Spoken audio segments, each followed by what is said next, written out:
Time. I'm going to convene this meeting, call it to order, 9 o'clock. So at this particular point in time, I'd like everybody, please, to silence their cell phones.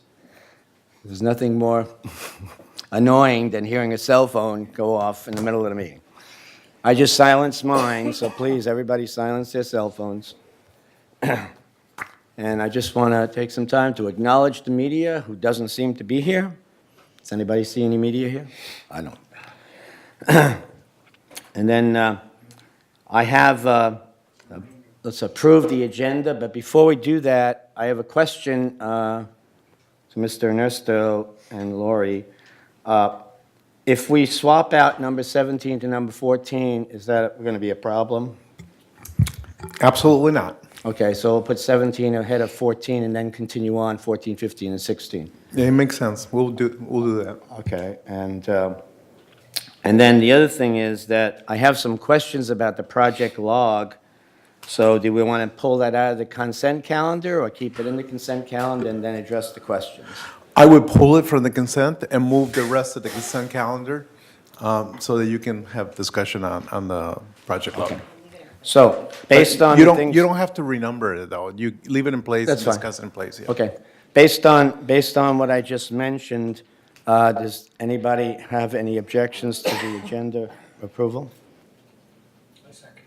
Well, we don't, we all consent. Okay, so we're going to go with the, with the changes that I stipulated, and we're going to go forward with that on the agenda. Anybody, let's go on to the approval of the meeting report for October 24th. Can I have a motion to approve the meeting report? I move that we approve. Second? I'll second. Anybody in disagreement with that? Okay. By acclamation, we're good to go. Chair's remarks. Now, what did I do with my chair's remarks?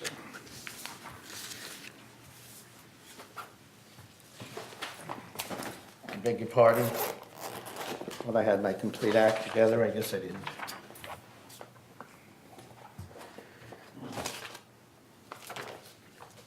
I just had them over here.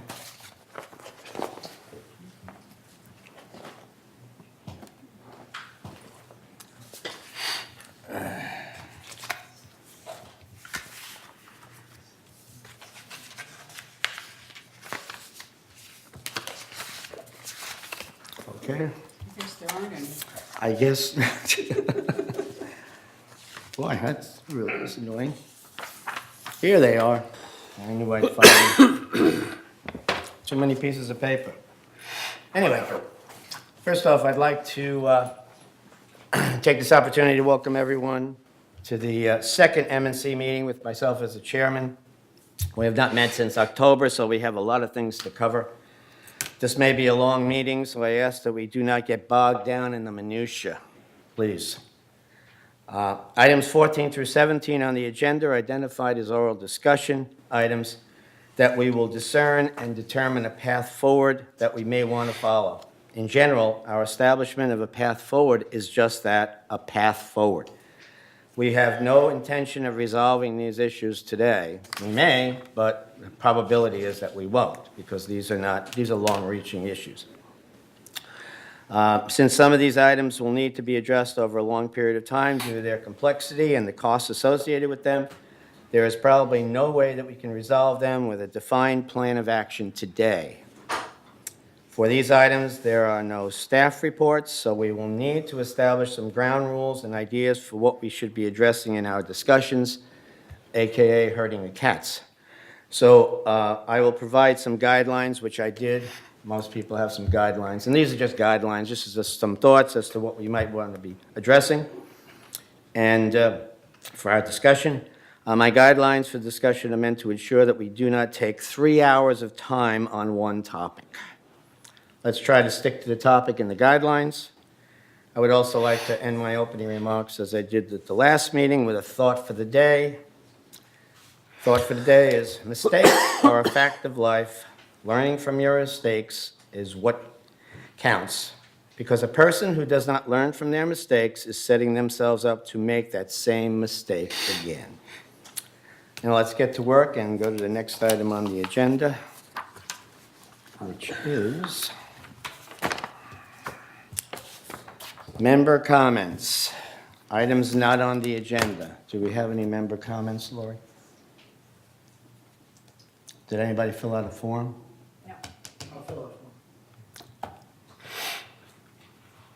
I thought I saw somebody filling out a form. She was from third. Oh, that's the reason. I saw somebody filling out a form. I figured we have some live action.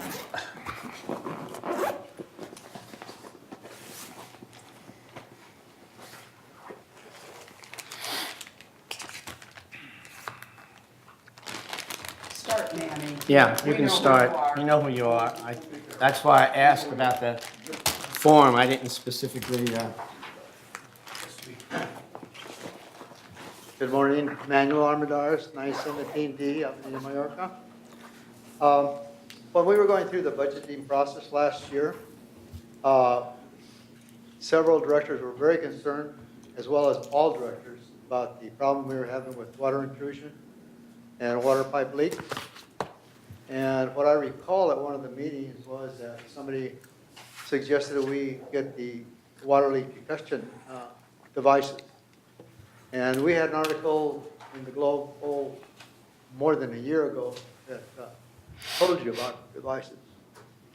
So what I recall is that we approved an expenditure of about $120,000 to buy these devices. And this was, I believe, about July or August of last year. I then asked about it again in October. And what I recall is that there was some problem in trying to get the devices. Well, my experience with them was that I had gone to Home Depot and Lowe's, and I was looking for them. And they had like a square device that was like a small cell phone, smartphone. And they were like about $16 each. And I didn't think they were that effective. So I went online, looked them up in Amazon, and I came up with the one that had been shown in the newspaper, in the Globe. And that's this little device. You get 3 of them for about $14, and they're very effective. So again, it's a reminder, and I'm asking, why haven't we followed through on buying these? I think they're a very good device. I think we should have bought them by now and distributed them to all the unit owners. At $15 for 6,323 units, it's under $100,000. So maybe you could buy 4 of them and break up the packages, distribute 4 to each unit. But again, I don't understand why we haven't followed through with this. Very important. Thank you. any other comments, Lori? No?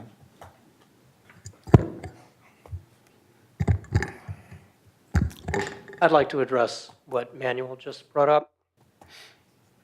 Several years ago, I found the manufacturer of those devices on the East Coast, and we received written quotations to buy those in bulk, and I believe the unit price was someplace around just less than $11, including like shipping and tax, for 3 of those units. And this committee did discuss it.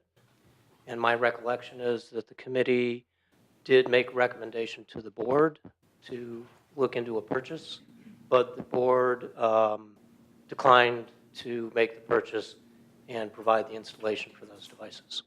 Thank you. And those are my recollection also. Me too. And as a result of that, we haven't done anything with that because I think we decided against purchasing those things. The one that you had, Manny, is a one-shot deal. Once it gets wet, you can throw it away. I've got one sitting in my hot water heater basin that I bought at Home Depot, and it can be reused all the time, and it's got a little cable that goes up to the alarm, okay, and the thing sits inside of the thing there, and I paid the $16. But that's the only place that I felt that it was necessary in my hot water heater basin, because when a hot water heater goes, it goes. The other places, I didn't think it was necessary. But I remember that we chose not to do anything with it. That's my recollection, unless somebody has some other different recollection. That was my recollection also. I just can't remember exactly why we declined. Yeah, I think the determination was that it wasn't going to basically be worthwhile, okay, with the cost and with the possibility of the water detection. And because the leakages that we're talking about, in many instances, were not the ones under the sink and what have you, they're the ones that are in the pipes, okay? But I don't remember exactly what what that was. So, you were going to say? I think staff's concern were that the devices were not loud enough. Although I think they were rated at something like 90 or 100 dB. So, and after consideration, the board just said, nah, so they passed. I mean, we can relook at it and determine whether or not it's something we want to revisit. You can always revisit something, okay? Nothing ever goes away, okay? New technology comes out every day, and I said, yesterday that was a bad idea, today it might be a good idea. So we can always relook at it, but right now, I think it's been killed for the moment, unless somebody wants to drag it up and bring it up again. Yeah, I never saw anything official as far as the board resolution, but the board did approve the expenditure, so I'd like to have somebody look at that. And if I had a little pool of water right here and put this device on it, believe me, you would hear a pretty good shrill. So if the reason why these were turned down was because they're not loud enough, that's not a good reason. I think they're a good detector to avoid a problem. So can somebody look at that and see if there was an We'll official? look into it, Okay, thank you. find out what the story was with that. Yeah, Mr. Chair? Yes. There was no appropriation made for the purchase of any of this. It was discussed, I believe, back in August last year, and the resolution was not to move forward with it.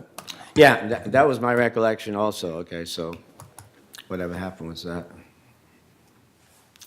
389 Q, Andre Torn. I'm seeing that the board is trying to make a decision on this issue.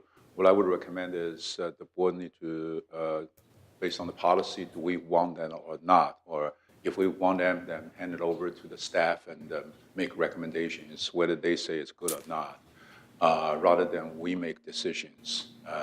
So that will be helpful too. Well, we're going to have to look into it first, okay, and then we'll make that determination, okay? At this particular point in time, it was squashed as of, I guess, August last year. I wasn't the chairman of the committee at the time, so I don't remember. Okay, or bring up the report last time would be Okay, sufficient. Sue?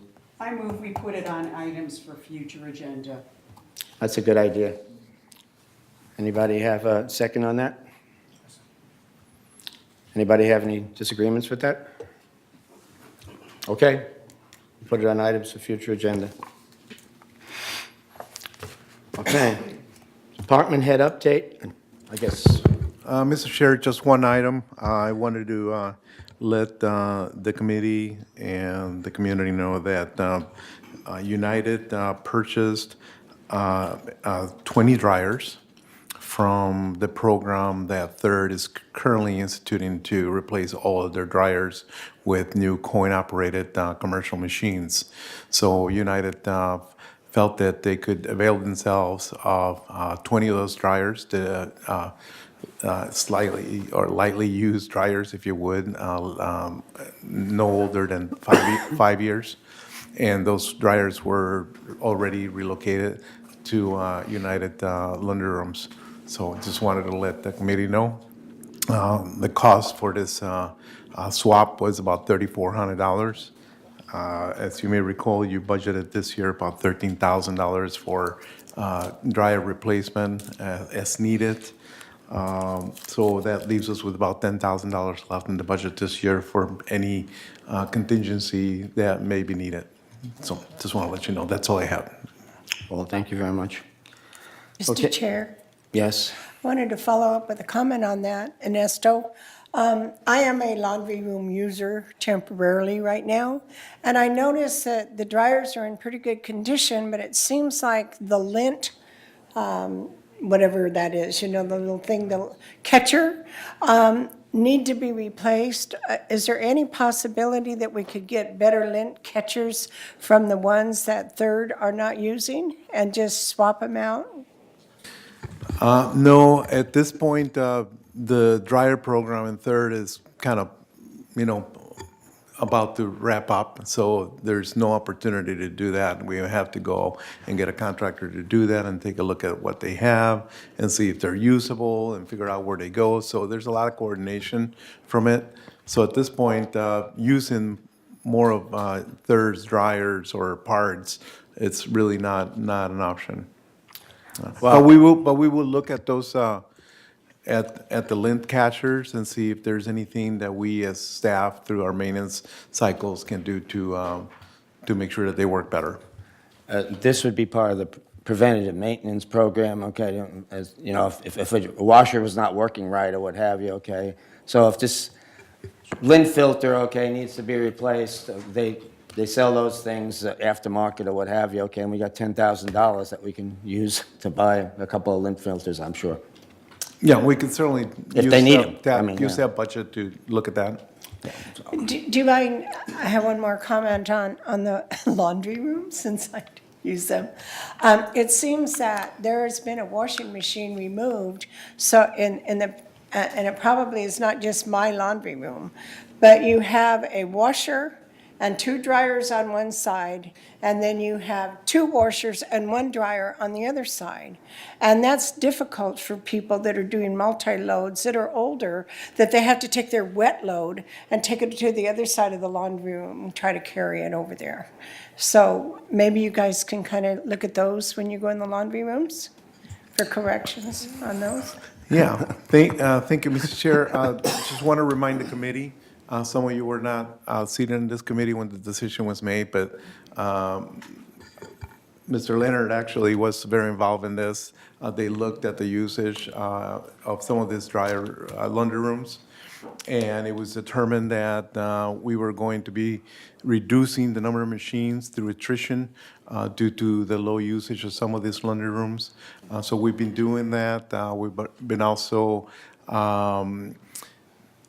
whenever there is a need to remove a machine from one laundry room, we also look at the possibility of moving a machine that's actually in good shape from another low-usage laundry room. So we've been trying to kind of balance it so that you reduce the mutual's cost for machines and for maintenance of these machines through attrition based on the utilization of the laundry rooms. What I'm So- trying to say, excuse me, is if you have 1 washer, have 1 dryer, in the same area. On the other side, you have 2 washers and 2 dryers, instead of 1 washer and 2 dryers, or 2 dryers and, whatever. Balance it out so they don't have to carry the heavy, wet load from one side of the laundry room to the other side.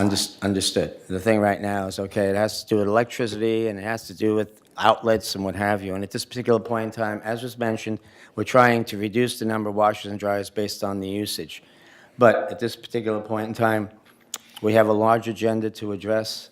Let's stick to the agenda as much as possible. I appreciate your comment, but at this particular point in time, that's the way it is. We're also going to be discussing laundry pedestals, okay, which is one of the items on the agenda.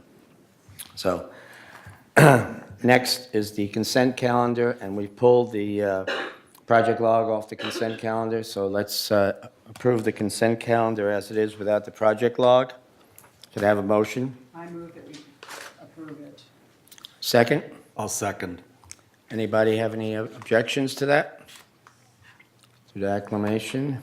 It's been approved. So let's get on to the project log then, since we had some questions about it. I have a couple of questions, and I think that Sue here has a question or two on it. My first question has to do with item number 14 under the Shepherd's Crooks. And this is a matter of information for the committee and for myself specifically. We had this, and this may be an easy answer. We have this thing with the Pushmatic panels, whereby we go into a 5-year contract with this one individual, okay, and we've set a price and what have you, and because of the fact that we couldn't get all of this work done within 1 year's time period, we agreed to complete X amount of these things over 5 years, and this contract is now good for 5 years. But I see over here with the Shepherd's Crooks now, we're going out for RFPs again for another, or for 3 or 4 more fence installers. And I was just wondering, is that something, I mean, are we gonna be doing this each year, going to RFP for different things, or are we gonna come up with some sort of a contract like we have with the Pushmatic? That's a question. Yeah, Mr. Chair, typically, we prefer to stay with one vendor, and we prefer to negotiate long-term agreements. In this case, we've not had a lot of luck with this particular vendor. We've had quite a few delays in manufacturing the Shepherd's Crooks, and coating them and delivering them.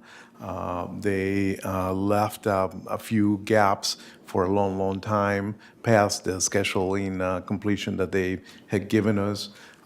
They did cause a little bit of damage to our walls. So there's been a number of things that we definitely don't want to keep this vendor on board. So it's appropriate that we go out and get bids for new vendors to be able to, get better performance. So is it the intent to go out for this new vendor and try to get him for 1 year with an option to keep him for another 2 or 3 years, depending on how long it's gonna take him? Absolutely, yeah. The intent is to enter into an annual agreement. However, if they guarantee the same cost for the following year, we just roll the agreement because it's a good deal for the mutual. So that's the intent. Our preference is to stay with one Yeah. vendor so that, because they already know the program. But of course, they have to perform well. Right. This vendor that we have right now, it's not performing very well, and we're into contractual discussions as far as whether we're going to pay them the last money that we're holding on the contract or not. So there's some disputes going on. We need to move on to a different vendor at this time. Okay, so the intent is to go to a long-term agreement with them as long as they perform well, with an option for the following year, depending on how many years we feel it's gonna take to get these fence completed. Yes? I see a little discrepancy there, since we are in February already. In the third column, you're saying that in 2018, we replaced 1,500 linear feet. So expenses involved. In the last column, you say 2018 expenditures are pending. 2 months, we're still showing it as pending. No, that is correct. We haven't paid the contractor yet. So we want to make sure that completes the work to our satisfaction. If there's anything that we need to do and spend money out of our own pocket to correct any issues that they're leaving behind, we will make sure to deduct those funds from the contract.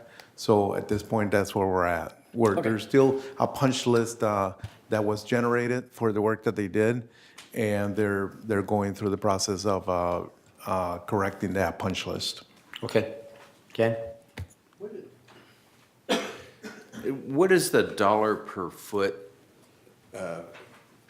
cost for replacement?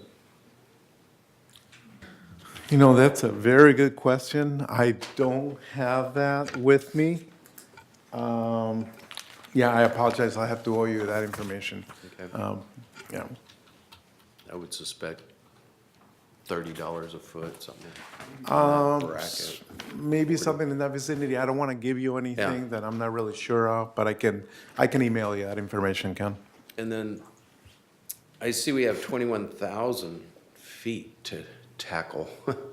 And we're on a pretty modest schedule. Is there any thought of having 2 vendors and splitting it up a little bit and see who's performing and kind of step it up a little bit? Right. Well, let me remind you the scope of this program. It's related to the fact that the city is no longer allowing us to install barbed wire on our perimeter walls. Right. They've required us now, and not only United, but Third and GRF as well, to replace the barbed wire with shepherd's crook.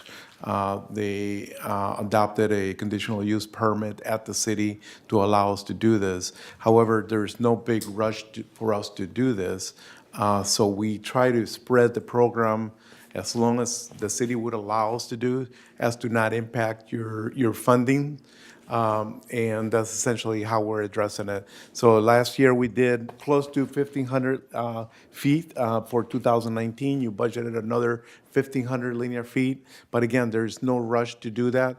The city is not requiring us to do that amount. Actually, you're doing in excess of what the city is requiring you to do. But our intent was not to impact your budget. You have a lot of priorities in your budget. Drainage, one of them, that maybe you should look into funding rather than accelerating this program. So that was the intent. Thank you. Okay.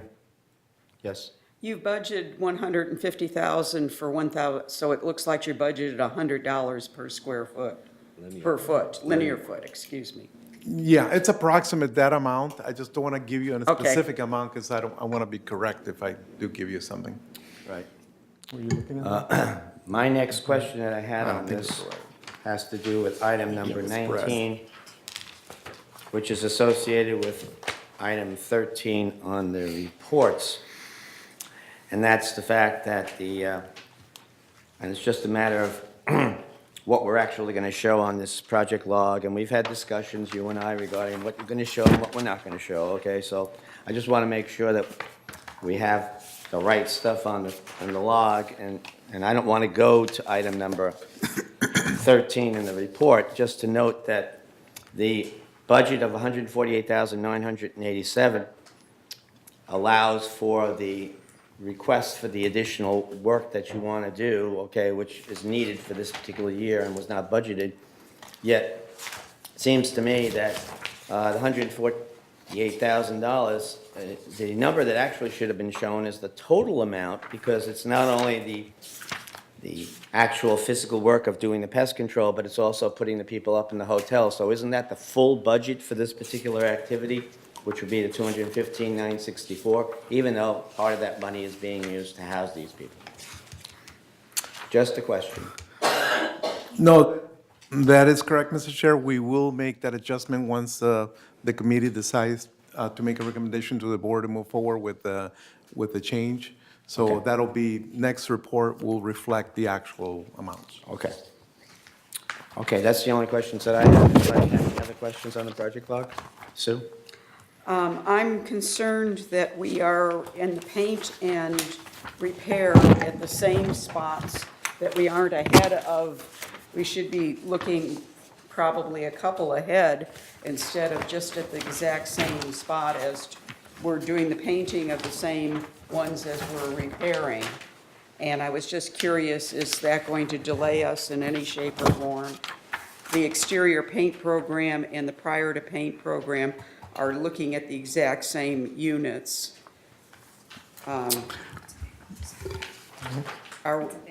So are we going to be okay? That's a very good question. We did have mentioned to the committee, maybe not the whole committee, but at least the chair and Sue also, that we want to keep a healthy buffer between our prior to paint crews and our paint crews. We don't want them to be stepping on each other because of, we want to make sure that the program moves expeditiously. So if we have the prior to paint completed certain cul-de-sacs, and then the paint program is programmed to follow with that. So a good buffer is required in there. So I believe, Sue, that's what you're referring to. Right. We do have, there is a buffer right now. It looks like there's 4 units. Is that a sufficient No, buffer? now remember, these are cul-de-sacs. 4 cul-de-sacs, Right, yes, right. okay, not units. That's correct. So I believe the prior to paint, it's on 95 right now. We're actually working on 91. So there is still a buffer in there, even though it's the same mix of cul-de-sacs that we're going to be doing. The prior to paint is well ahead of the paint program, so there is a good buffer in there. So why aren't there 4 more on the prior to paint? Because they're going to finish before the painters come in, is the question. Or something so that we get ahead for next year. So you're looking for information for 2020 or? Well, what I'm saying is the prior to paint is going to finish with 60, and there will be 4, they're going to be done, and we're just going to stop them from working? No. Once they Once they complete 60, are they Right. going to go on to next year's? That'll, exactly. So that's what we're doing. Because they don't necessarily match each other, so Well- what they're working on right now will be your 2020 program. Okay. That is I'd correct. like to see the 4 that they're, the next 4. I was very pleased with the 10-year plan. It looks like we do have enough buffer at the end so that if we get delayed by weather or anything, that we do have that. Very good. That's what I think there should be 4 more on prior to paint. It's understood that this is a wish list, obviously, okay? It's, Well, this is a plan. right, exactly, okay, I mean. Plan, it's not a We may completed- not, we may not meet them all, Right. but at least we've got a plan. I understood. Yes. Just wanted to make a comment. Gary, did we in our discussions on our budget cut the 10-year paint program down to 8 years? Other way around. We made it 8, from 8 to 10. Excuse me, I'm backwards. Thank you. And he has put out a full program, leaving quite a bit in the last 10th year. Right. So if we have any slippage, we will be in good shape. That's my mistake. I apologize. Okay. I think you had some questions. Yes, you did, on paving. Oh. The paving issue, right now, I was going to defer that issue because he has it in his little blurb that he's going to put out. So in my guidelines, I indicated that he'll be addressing those. We don't know, this is not going to change the project log today, okay? These are long-term items, okay, on the guidelines, so, in any case. So, where are we now? We're basically on number 13. So, Ernesto, if you could possibly address that, please.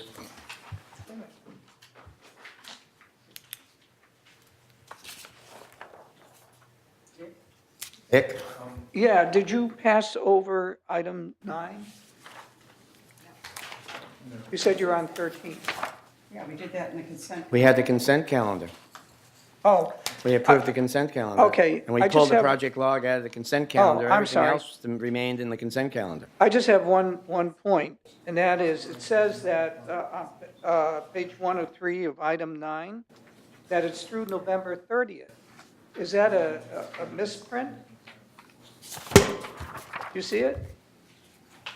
How come we don't have up-to-date figures? At the top of the page, it says through November 30th, 2018. Mr. Chair, this is the issue we've discussed in the past, that this reports from finance lag. So we're not able, when we're putting your agenda together, we use whatever is available from finance, and the November report is what we had available. As of today, we do have the December report, but again, it did not make it on your log. Okay. Does that answer your question, Dick? But that was approved based on the approval of the consent calendar, so the only thing I pulled off of there was the project log, so. Anyway, we're Well- at 13 now. Yeah, thank you, Mr. Chair. This item is to request that the committee recommends to the board to authorize a supplemental appropriation of $104,762 to add to your current budget of $111,202 for the fumigation program. Part of the issue as to why we're here asking for additional funding on this is that when we put the budget together, we really don't have the report yet from the consultant that does our evaluation of our buildings. So obviously, that report is now available, and we realize that there's 37 units that we need to do. We had initially provided funding We did have a gut feeling and anticipated that the program will be much larger this year, so we did ask for funding to accommodate that. However, the board reduced that funding because they looked at the prior years, and the prior years were a lot lower than we were proposing, so they felt that it was more appropriate to fund at a much lower level. Well, here we are now. We have the report from the fumigation consultant, and it's telling us that we need to fumigate 37 buildings, and we're recommending that we most definitely do that. So we're here today to ask you for approval of that supplemental appropriation. Okay. Regarding that issue, what is a lesson learned here for next year's budget? If we specifically have a tendency of a shortfall in the fumigation, okay, are we going to just, is there not going to be pushback from staff to indicate that there will be a need for it? Or at least something that identifies the fact that there is actually a need for it? Or what's the story with that? I mean, 'cause I want to make sure we don't have this happen again to us and we put something in the budget that's really a little bit more with the program, shall we say? Yeah, absolutely. It's it's a little bit of a shell game because we don't have the data up front when we're putting your budget together. You budget very early on during the year. So when we make your presentations, we just have, an idea based on our discussions with the vendor, based on our discussions with our staff as to what that budget figure would be. My recommendation is that you listen to your staff and consider what we're proposing. But again, it's a budget, so we may be higher, we may be lower. Exactly. We try to get as close as we can to it, but at the end of the day, there will be adjustments. Again, what we propose is based on our knowledge and conversations with the consultant and all of that, so we try to get close to that. The board felt that it was too high relative to prior years, and they lowered it, so here we are. So the lesson learned, I'm not sure there's a lesson learned there. We'll continue to provide you the best figures that we can. That's true. The thing right now is $104,762. While it's needed, understood, okay, it's a substantial amount of money considering what the original budget was, okay? So, I mean, we basically doubled plus, okay, what we have originally, so under the circumstances. And then the other thing is, if you look down at the bottom, it says that the fumigation program with $148,470 planned, that, and then there's the $104,762, which comes out with the $215,964. You've already taken, the project log already addressed the new number. That's what I was trying to bring out before, okay? So the new number of 148,987 is the number that you have in here someplace. In any case, the new number is going to be reflected as the 215,964 if we approve that today. And it has to go to finance. Well, I understand that, but I have a comment.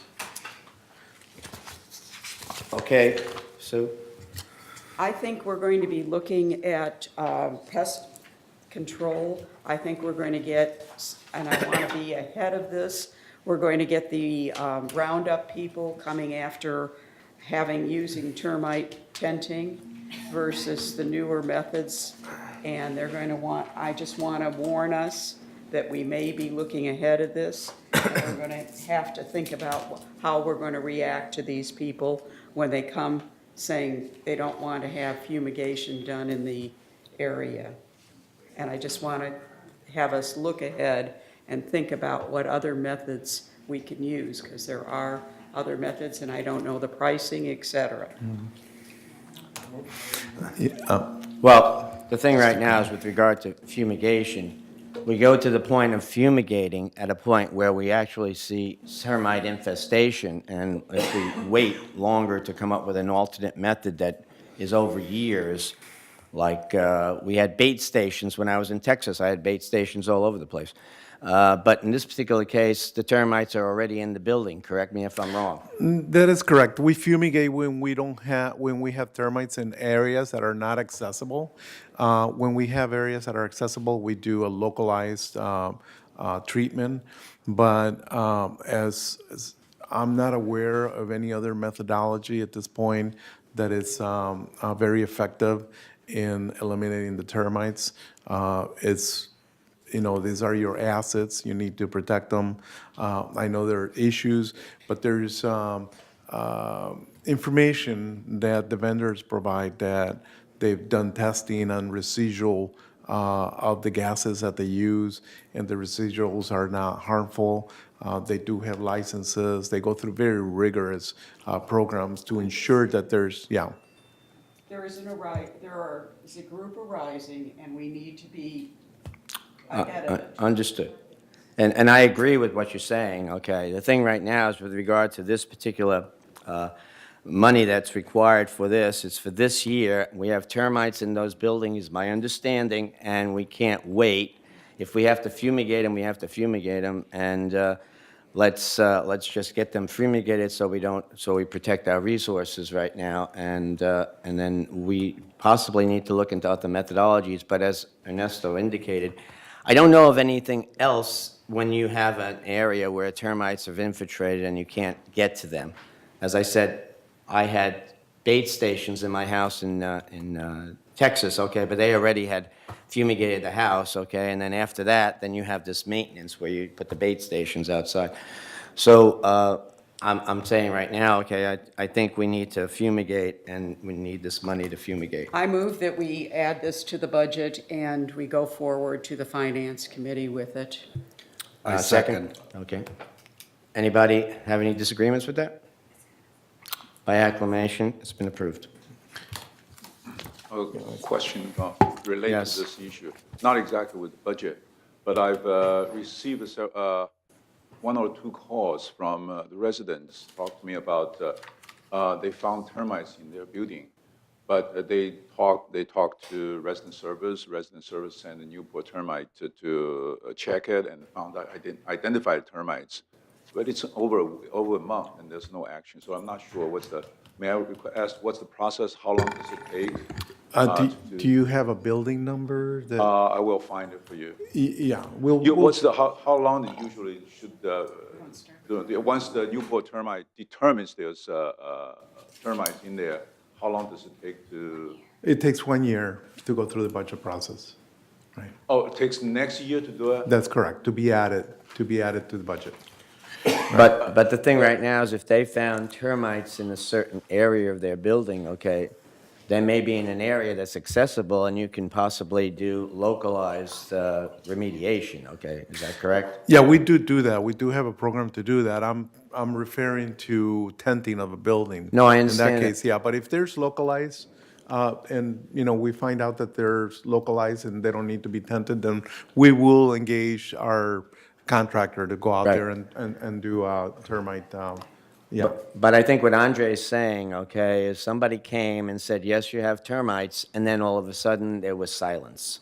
Nobody knows what's going on. I need to get the number Okay. of that Right. building, so I So, can I mean, find that's out the what whole it- thing, okay? Then it can be, don't worry about it, we'll get to it next month, or some, you know, some sort of follow-through that's. Right, so I Yeah, can't that's respond all we're unless I saying. look at what exactly was put into the computer and what the building number is and all of that. But if you give me the building number, I will look into it. May I ask, what is the standard procedure? How long does it take usually? Once the Newport identify this termite, how long does it take? It depends, if it's localized treatment that's required, that's a shorter period of time. It maybe I would hope it's much less than a month. Okay. But if it's something that the building needs to be tented, then it gets added to the budget and the inspection gets, Okay. it's required for that. And they will be notified for the next step and. keep Absolutely, them, they should cool notify and calm. whoever calls in. Yeah, I don't want them to call me all the time, all these issues, because there's no response, and causing Sure. us a lot of Yeah. headache. Thank you And very much. I think the thing right now is, okay, that what I hear all the time is some of these residents, somebody does come to their house and everybody said, yeah, you got a problem, blah, blah, blah, and then all of a sudden they hear nothing else, and it gets pushed down the road, and they feel that Joe's gonna call up the guy, or Bill, or Harry, or Harriet, or whoever, okay? And somehow or another, we need to find a way to make sure that these residents get follow-through regarding whatever the issue is, okay, whether it's termites or what have you, okay? So a lot of them don't get followed through, And that's a problem, okay? I know me, if I didn't hear something from the guy, I mean, I want to find out what's going on, okay? If you tell me it's going to take a year, fine, but tell me something. That's all I'm saying. Mr. Chair, the motion that you made on this item is to go to the Finance Committee. Actually, this goes directly to board. So if you could amend your motion to have this directly to go to board. I restate my motion. And I second. And we agree. And we agree. Sorry about that. That's okay. Unanimous? Yes, it's unanimous. All right. Thank you. Okay, item number 14, which is now item number 17. And I'm going to read a guideline that I put together for this one. Each one of these things, as I said, we don't want to spend 3 hours on one topic. We don't have the time for that. So let me just address this issue. For item number 17, we want to address our solar installation and its current performance. It has been recommended, and I agree with the recommendation, that we form a solar task force that specifically addresses our solar power plant. I call it a power plant because that's basically what it is. It doesn't have turbines, it doesn't have generators, it generates power, irrespective of the charter of the Energy Task Force, and this is in addition to the Energy Task Force. The Energy Task Force has their own charter. We're going to basically just solely, myopically focus in on our solar power plant and its association with JCI, who was the contractor that put it together. We have some issues with them that we want to concentrate on. Some of the topics, and note, some of the topics that we want to address in this task force are a review of our agreement with JCI, the contractor that installed the solar power plant. JCI has informed us that we did not meet the criteria for them to owe us money for the shortfall of solar power that we saw this past year. We need to challenge that. Did JCI provide us with the power plant and the anticipated power production that we paid for? Is there something more that we need to do to ensure that the power production is improved or at least maintained in the future? And any other issues or ideas that we come up with during this discussion regarding this solar power plant. That's what we're talking about right now. The task force may jump out to various other areas, bollards and what have you, but mostly that's in the Energy Task Force's purview. This task force will be considered a working group of people that are associated with the United Family and have an interest in this issue. The group will have a leader, and people will work together and alone to address solar issues that we currently have and any future ones. I am looking for a minimum of 5 people that are willing to volunteer and participate in this task force. It doesn't have to be people in this committee. It can be people in United that are out in the audience. I know one person had volunteered. It will require researching past contracts and data and identifying future forward-thinking ideas, meetings and telephone conversations that will be required in order to share information and ideas. This is a team, and only team-type people should apply. So if you're a solo person, don't apply. We need to have a team to get together. So in any case, first off, before we do that, okay, is anybody interested in becoming a member of this solar task force, either on this committee here or out in the audience? Okay, so, and again, this is going to be an independent thing, doesn't need a staff person or what have you. We're a working group of folks. So let me take names down here. We had Dick. We had Steve Leonard. Walter. Walter. And Andre. Anybody else volunteering for this? Boy, I don't get volunteers. Team-type people. Nope. I know you got a lot on your plate. It's- I'll go ahead and take the, I don't know why. Sue is going to be on this committee also. So we got 5 people right now. And we can, as things progress, okay, if some people want to join, that's fine. But we have to work as a group. Yes? regarding the solar panels, I've done an extensive analysis, reviewing the contract and other supporting documentation for it. I've got 8 areas of concern. I provided a copy of this report to each of the directors. And I have submitted it because I'm hoping, regardless of what the committee does, or the task force does, that I can get answers to these 8 areas that I have concerns of before, you go on with other things. I'm thinking right now that you probably would be an excellent candidate for this task force. Well, I'm sure I would be, but And you should I've volunteer. got other things already on my Well, the plate. thing right now is once you pose questions, you can have the opportunity to answer them also. No. You know, I mean, understand now, it goes both ways, okay? So. I've got my hands full just with landscaping, the creek, and a I number of other understand. things that The I'm thing really right now is concerned I'm looking for people to basically work on this project, okay? with. You will see all the information you need right in this report. I spent hours Okay. putting this Well, together. I'm sure that if you don't join the task force, people will be picking your brain based on what you have, okay? Because you're a source of information. So you might as well be on it. So you might as well be on it. You're on it. Okay, put me down. Thank you. Okay. If you assist, Mr. Chairman, Carl. can we get copies of this You report? sure you want to do this, huh, Carl? Do you have an extra? You sure you copy? want me on it, huh? Yes, we want you on it. Do you have extra copies of the report? I think, I only brought one, but. Well, we don't have to address it here, okay? We're forming the task force. We're going to discuss Sure. certain issues Right. here regarding what the task force will be doing, okay? But we Yeah, can't I get have- into the I minutia have of an the extra task one if force. anybody wants it. Walter wants.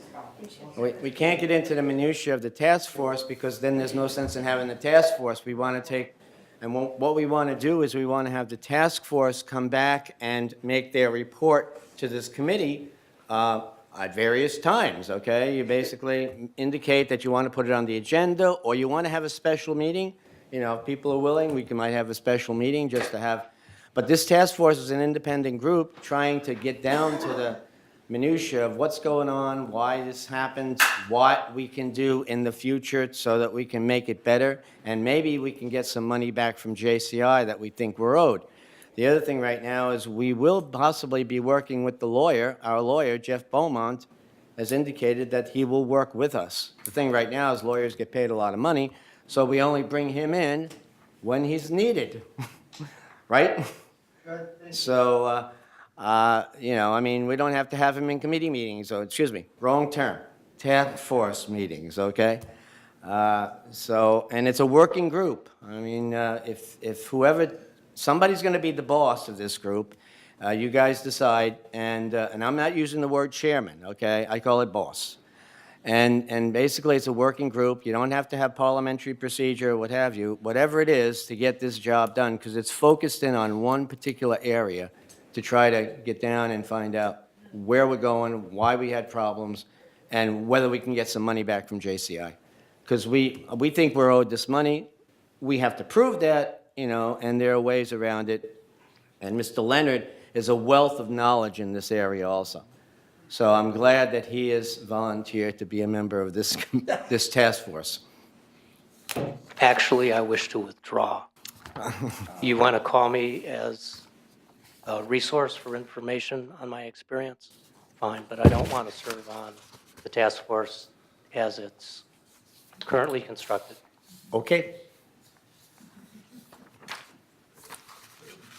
May I ask, will we have any staff member join us discussion so to explain and reason why we? The information that you need from the staff, okay, you can ask them for that information. And we're putting together roles and responsibilities thing, okay? And most of the time, the roles and responsibilities indicates that the committee chairperson, okay, is supposed to be the point of contact with the staff so that we don't waste the staff's time or what have you. So whoever the boss is of this particular thing, okay, of this committee, that I consider that person to be the chairman, quote unquote. And any information that we need from them, we can go through the chairman and then ask for that information, and then that information will be able to get to us via some means, and then with that information, you can then get all the information you need. Plus, it may mean that you may need to make some contacts on your own, whatever. I don't know yet, okay? Okay. I'll go, whenever we have any meetings with this, whoever decides to be the task force in charge person, okay, let me know, I will be at that, whatever meetings we have to have with it, okay? I just don't want to be part of the task force to sort of like muddy the waters, okay? Thank you. All right? But we're going to have to get information from Ernesto. He's got the contracts and what have you. We may even have them also. Just a quick point of information. Did I hear you say you're going to attend the meetings of the task force? At least one or two. Okay, thank you. Yes. Can put my name in the task force now. Okay? All right. Everybody and anybody was invited as long as you're a united, part of the united family. Just have to find out where the hell I put my list.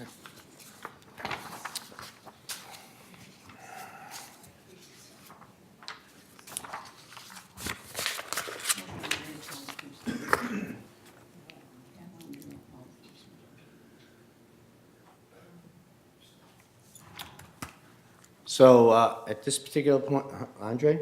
Yeah, have Andre call the first meeting. Andre, you want to call the first meeting? It's been recommended you call the first meeting. Yeah. Okay, my best. Give me the list. I didn't write on the list. We'll get you the list. And the thing right now is, as I said, there are lots of questions, but we're also looking for answers. So, but again, I mean, we need to look at the big picture here. We can't get down to the minutia, okay, because then we're not going to get anything done, okay? We're looking at the basic premise here of JCI, solar panels, and the whole thing with regard to this power plant right now. Okay? No charter. No, this is a working group of people. There is no charter. This is a working group of people.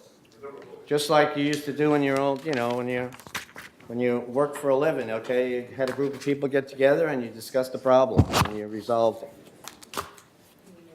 Otherwise, we formalize it and what have you, okay? In certain cases, you have to formalize things. I think in this particular case, okay, we're just trying to get down to the information that we need. But we need somebody in charge to sort of like lead the band here. Okay, I'll do that. Thank you.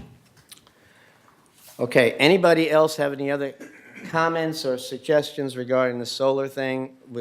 My thought was just to let the task force do some work. We can get, not a charter, but an ideas of what we want to look at, find out where we are right now and what we want to look at, and then with that, we will go forward and see how we can possibly, as a minimum, try to get some money back from JCI. That's a minimum. Mr. Chair? Yes. You think it would be a good idea to put a time frame for this task force? How long they want to work on this issue and what? Till they're Yeah, done. Till they're It can't be- gone. I mean, the thing 2 right months, now is, okay, next at this meeting? particular point in time, okay, I'd say by our next meeting, which is 2 months from now, okay, we Yeah. should have an understanding about where we are. It'll be 2 months time period, okay? With that, we'll go forward and find out where we need to be for the next 2 months, okay?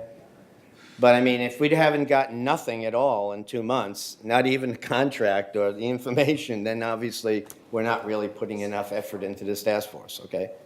I'm going to leave it up to the task force because these are all people that are basically adults and they have had, this is a responsibility they're taking on. They need to give a report at the next meeting. Right. Any other comments on this? Anybody have any problems with this?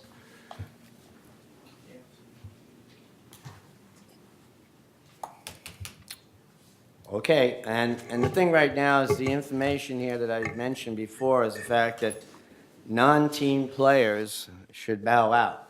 So if you're not a team player, please. That means that, we're going to try to get together and work as a group. I hope. Remember when I was in submarines, the number of surfaces had always got to equal the number of dives, okay? Otherwise, we have a problem, okay? And you only did that with the team. So in any case, next item on the agenda, big issue, laundry pedestals. Let me just set the stage for laundry pedestals here. Item number 14, laundry. It has been brought to the M&C's committee's attention that the front loader washers and dryers in our laundry rooms are low to the ground for some people. For other people, they're not low to the ground. Also, the doors do not open in such a manner that permit an easy transition from washer to dryer. As was indicated by Janie, you go from one side of the room to the other, okay? But, you know, sometimes that's a problem. As I see it, this item, we should do the following. Determine if there is a real need to put in laundry pedestals.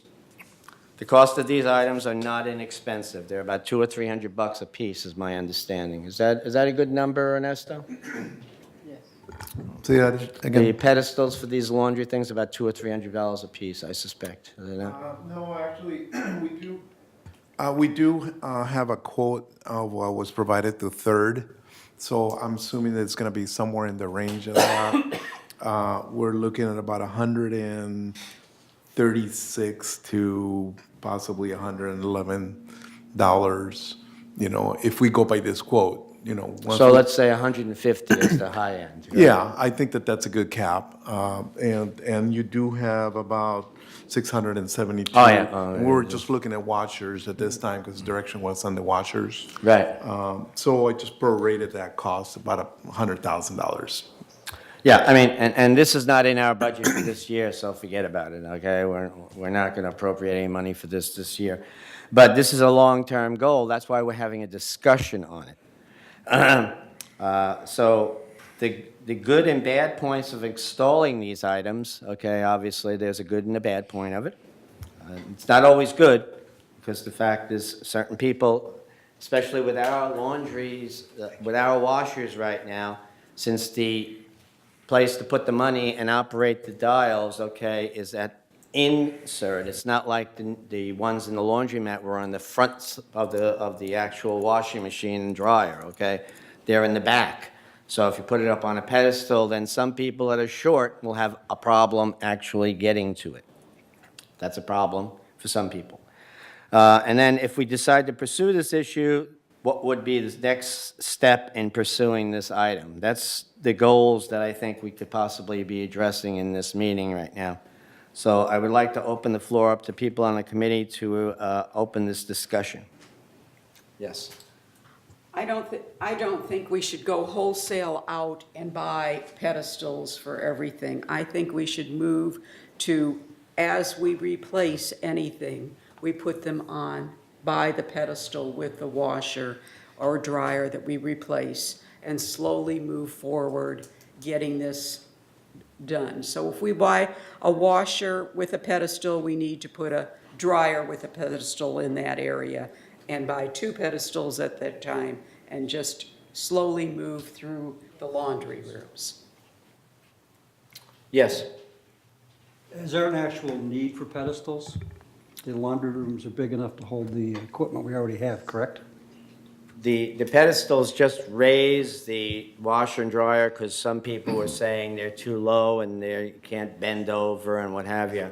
This was brought up by a resident, okay, and we're just taking this to the next step and asking the question. That's why I opened it up to say, determine the need, is there a real need for it as the first item on the docket here, okay? And it's my experience, because I have an upper and lower, smaller in my unit, it's very, very difficult to get into the bottom unless it's off the floor. Yeah, and that's what we're asking. And that's what we're asking about right now. So that's why we're addressing it. Is there a real need for these pedestals? Obviously, these things have been in these laundry rooms for a long time without pedestals.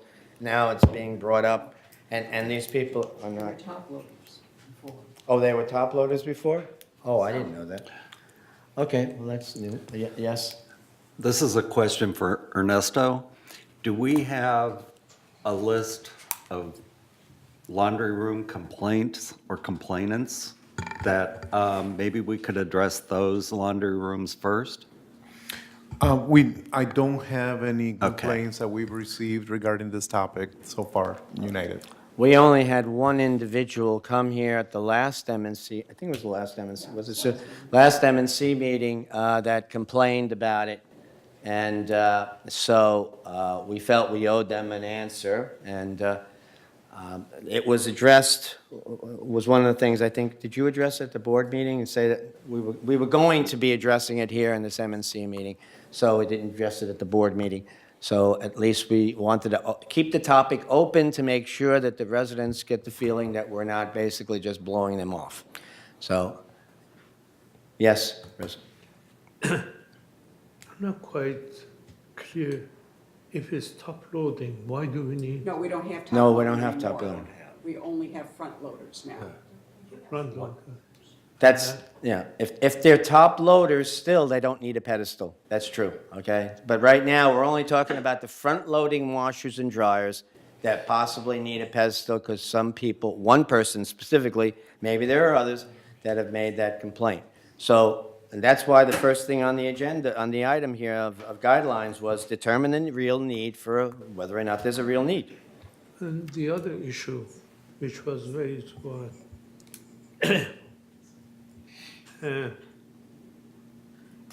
about moving washers and dryers in order, Janie's comment.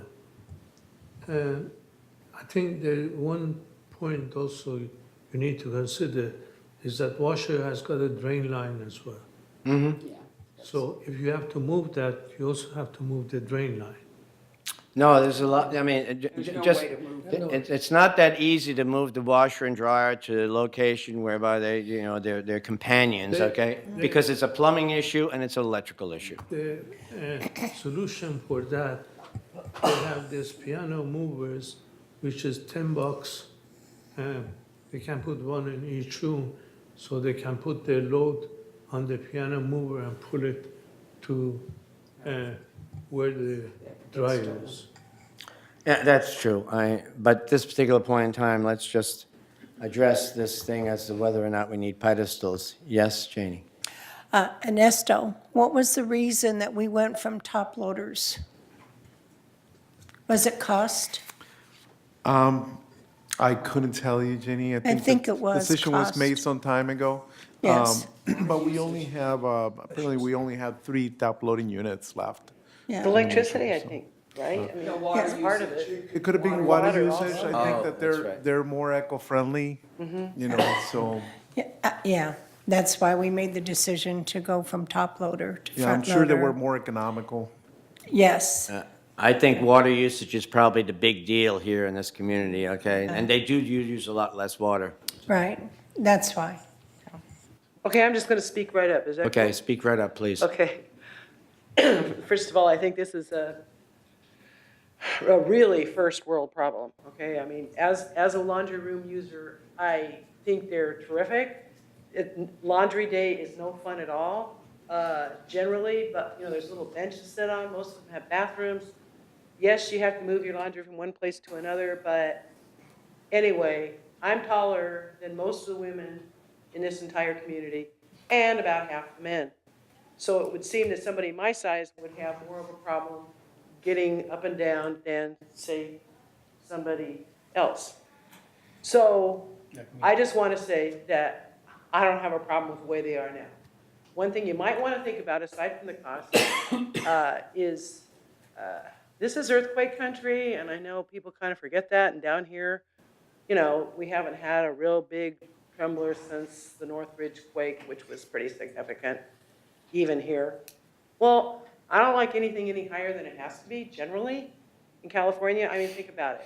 You know, one of those suckers falls on your foot, that's going to really, really, really hurt, as opposed to just sit there and do its thing sitting on the ground. So that's all I wanted to say. Thank you.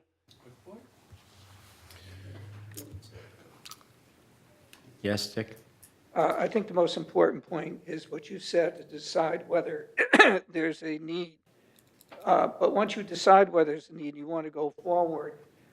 Sue's suggestion is great, whereby she said, put a pedestal in whenever you replace a washer or dryer.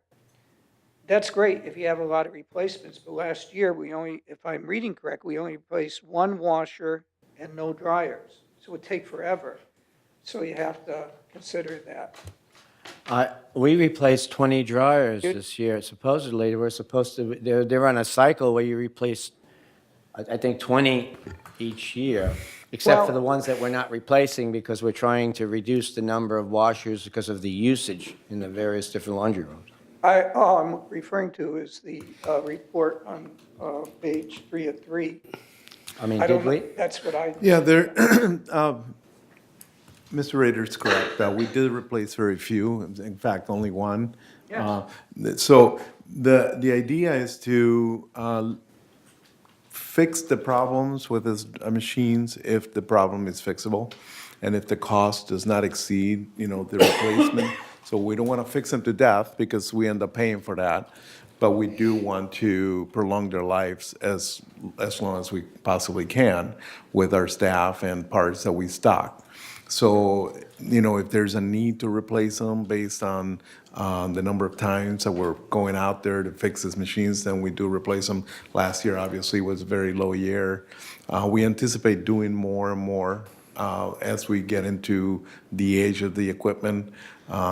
So I do anticipate that we're going to be replacing some this year with the funding that you have, the 10,000 that you have left. So, but that's the criteria, essentially. Now, one of the specific things that these people were having a problem with because of the fact that they were low is also the fact that the washers and dryers are not paired. And they're not paired whereby if you go to Home Depot or to Best Buy, the washer opens up left and the dryer opens up right so that you can get the wash from the washer into the dryer. And the guy was complaining about the fact that he's got to go over and under, and adding the pedestal, that just makes life more complicated.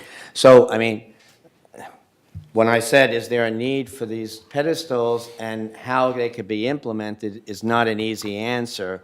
And then you add the water and the drainage and the electricity issues to the mix, okay, and that complicates it even more.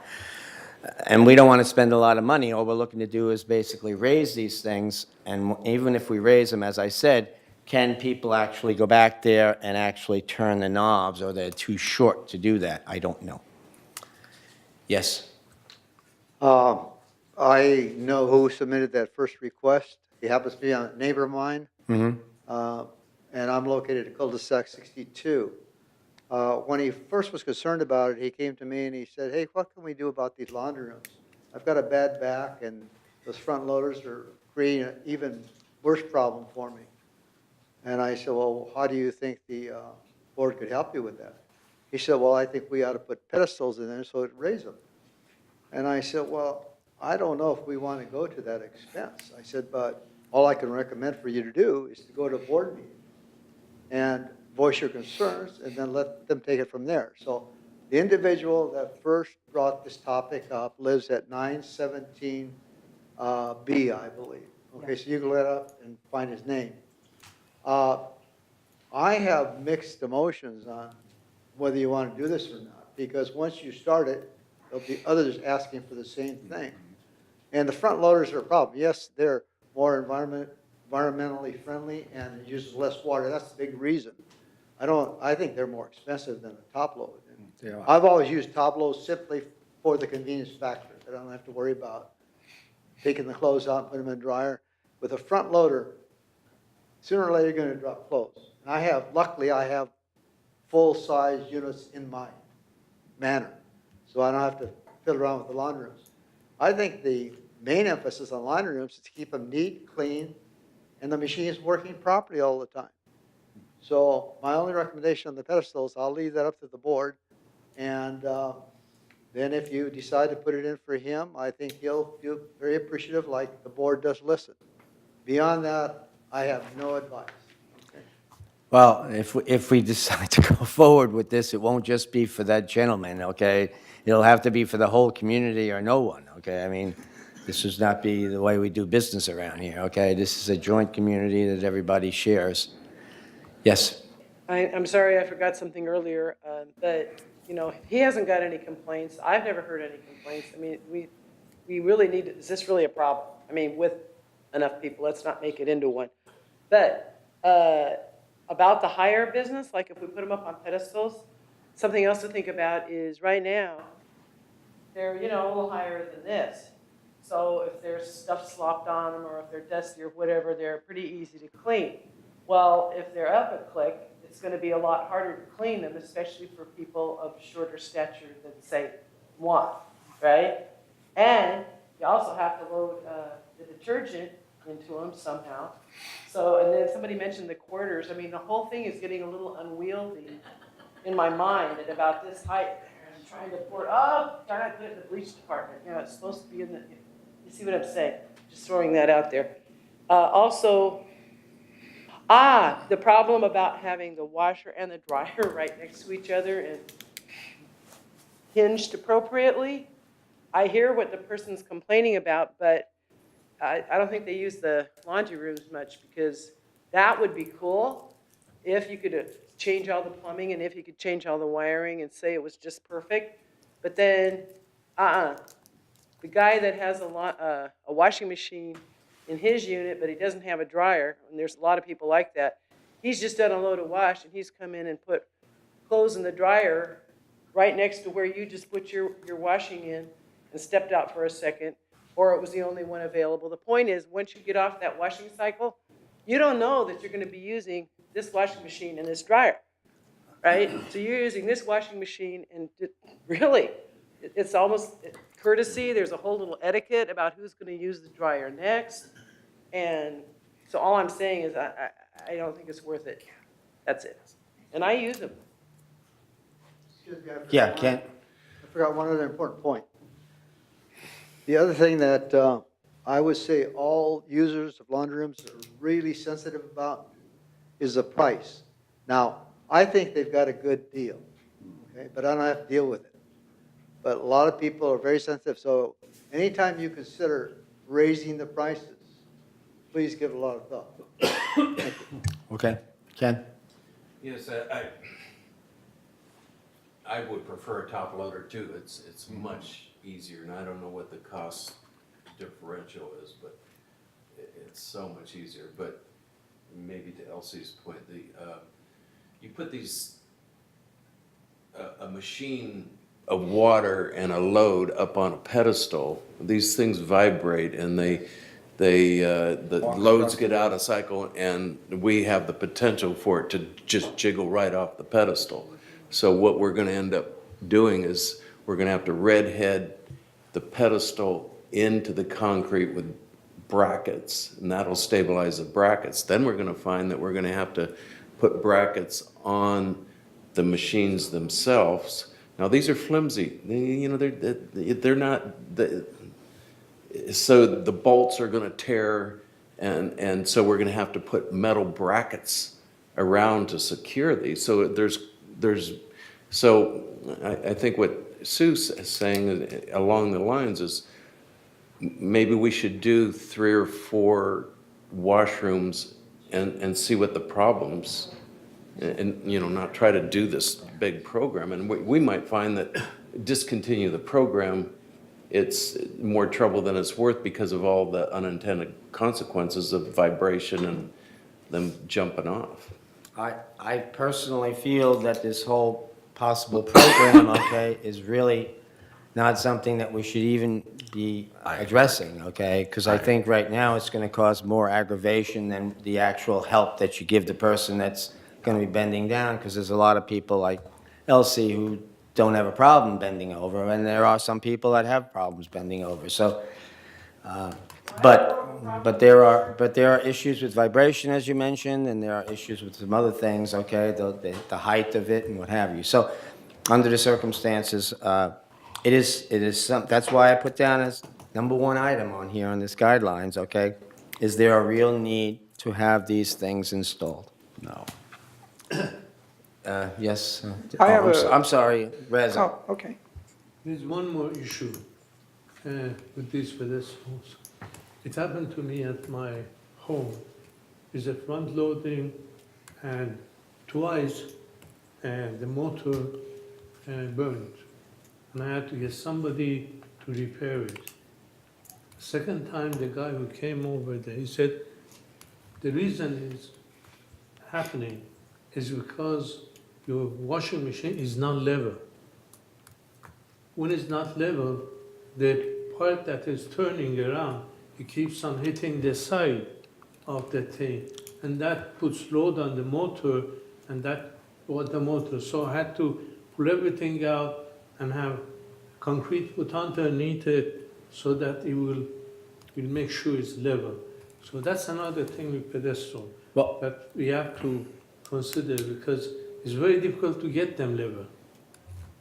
Okay. Because as this gentleman said, you know, any type of pedestal you put, if you want to level it, it's going to be a little bit difficult. It's got to be very sturdy type. Walter? Are we talking about bases or stackable pedestals? Basis. Basis. Yes, Dick? I have a suggestion which may address everybody's concern. Technology always advances. Has anybody ever looked at the economics of a top loader versus a front loader today? Because maybe the top loader technology has advanced, so it's as economical to run as a front loader. If so, then maybe we should be replacing with the top loaders, which would eliminate the pedestal. Yeah, but however, okay, we're not replacing washing machines every week, okay? And these pedestals, as Sue had indicated, we'd be doing them on an ongoing basis. It may take us 10 years, okay, to finally get all pedestals if we decide to go this way. But at this particular point in time, this is supposed to be a program that's going to be over a time period because there's no emergency here, okay? We don't want to spend a lot of money on pedestals. In fact, my preference right now, based on this discussion right now, is to just say that we're not going to do it, or put it one pedestal and one washer and one dryer and one laundry room, and see what happens, and see what the ramifications of that thing are, because we can always remove it. I mean, that would the only thing that I would basically be in agreement with. Yes? Just a point of history. Perhaps, except for Janie, I'm the only one that was here when we made some of these decisions before.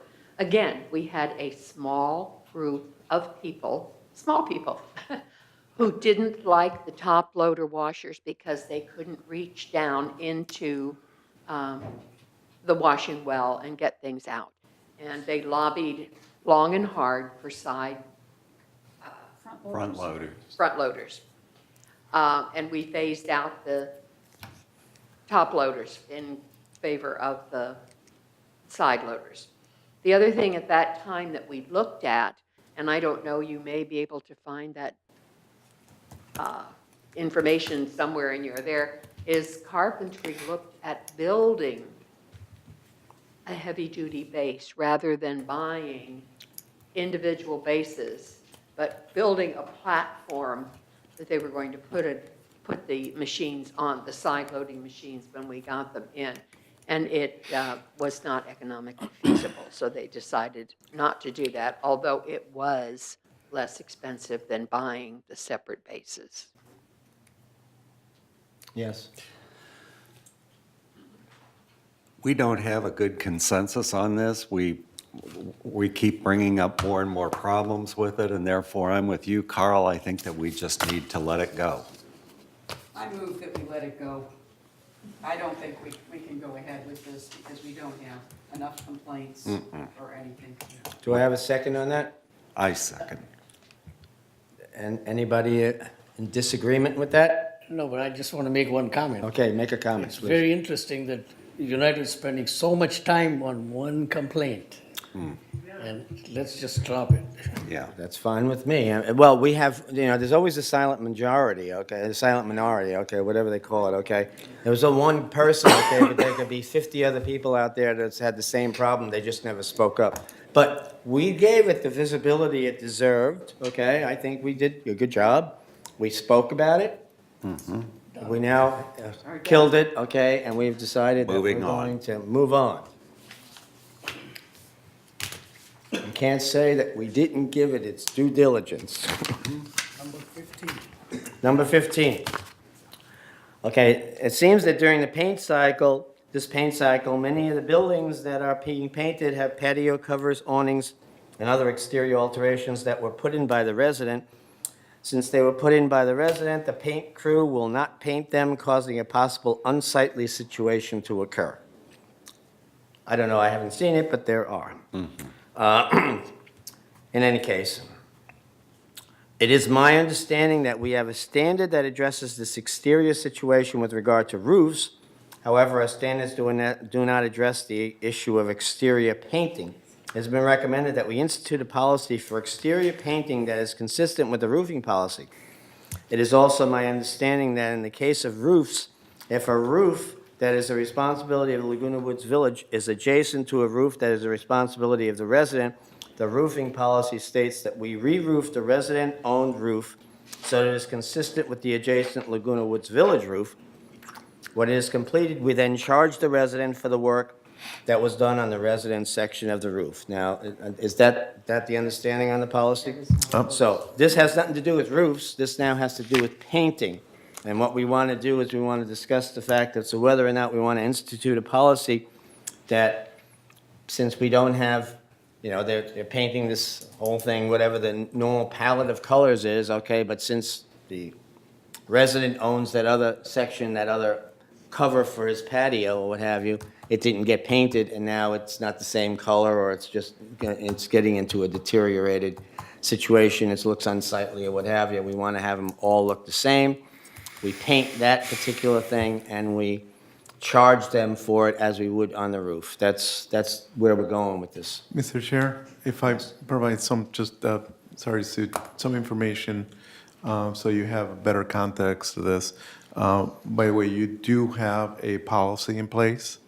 The policy was actually adopted in 2010, and it was adopted by board resolution, and it's called Alteration Paint Policy, which essentially reads that any alterations, additions, fixtures, improvements installed by the member or any predecessor of the member, whether within or without the dwelling unit, shall be repaired or maintained by the member at its own expense in a manner satisfactory to the corporation.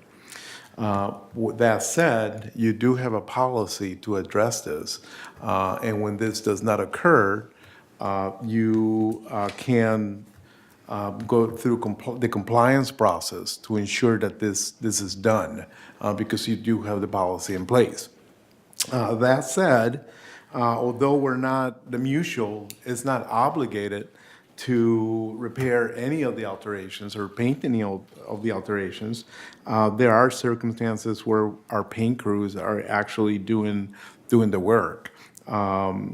So there's some alterations that we do, if they're accessible, first of all, we do the painting of those alterations. That includes exterior siding, stucco, when we have an alteration that has stucco, and we do paint that. Trim for room additions.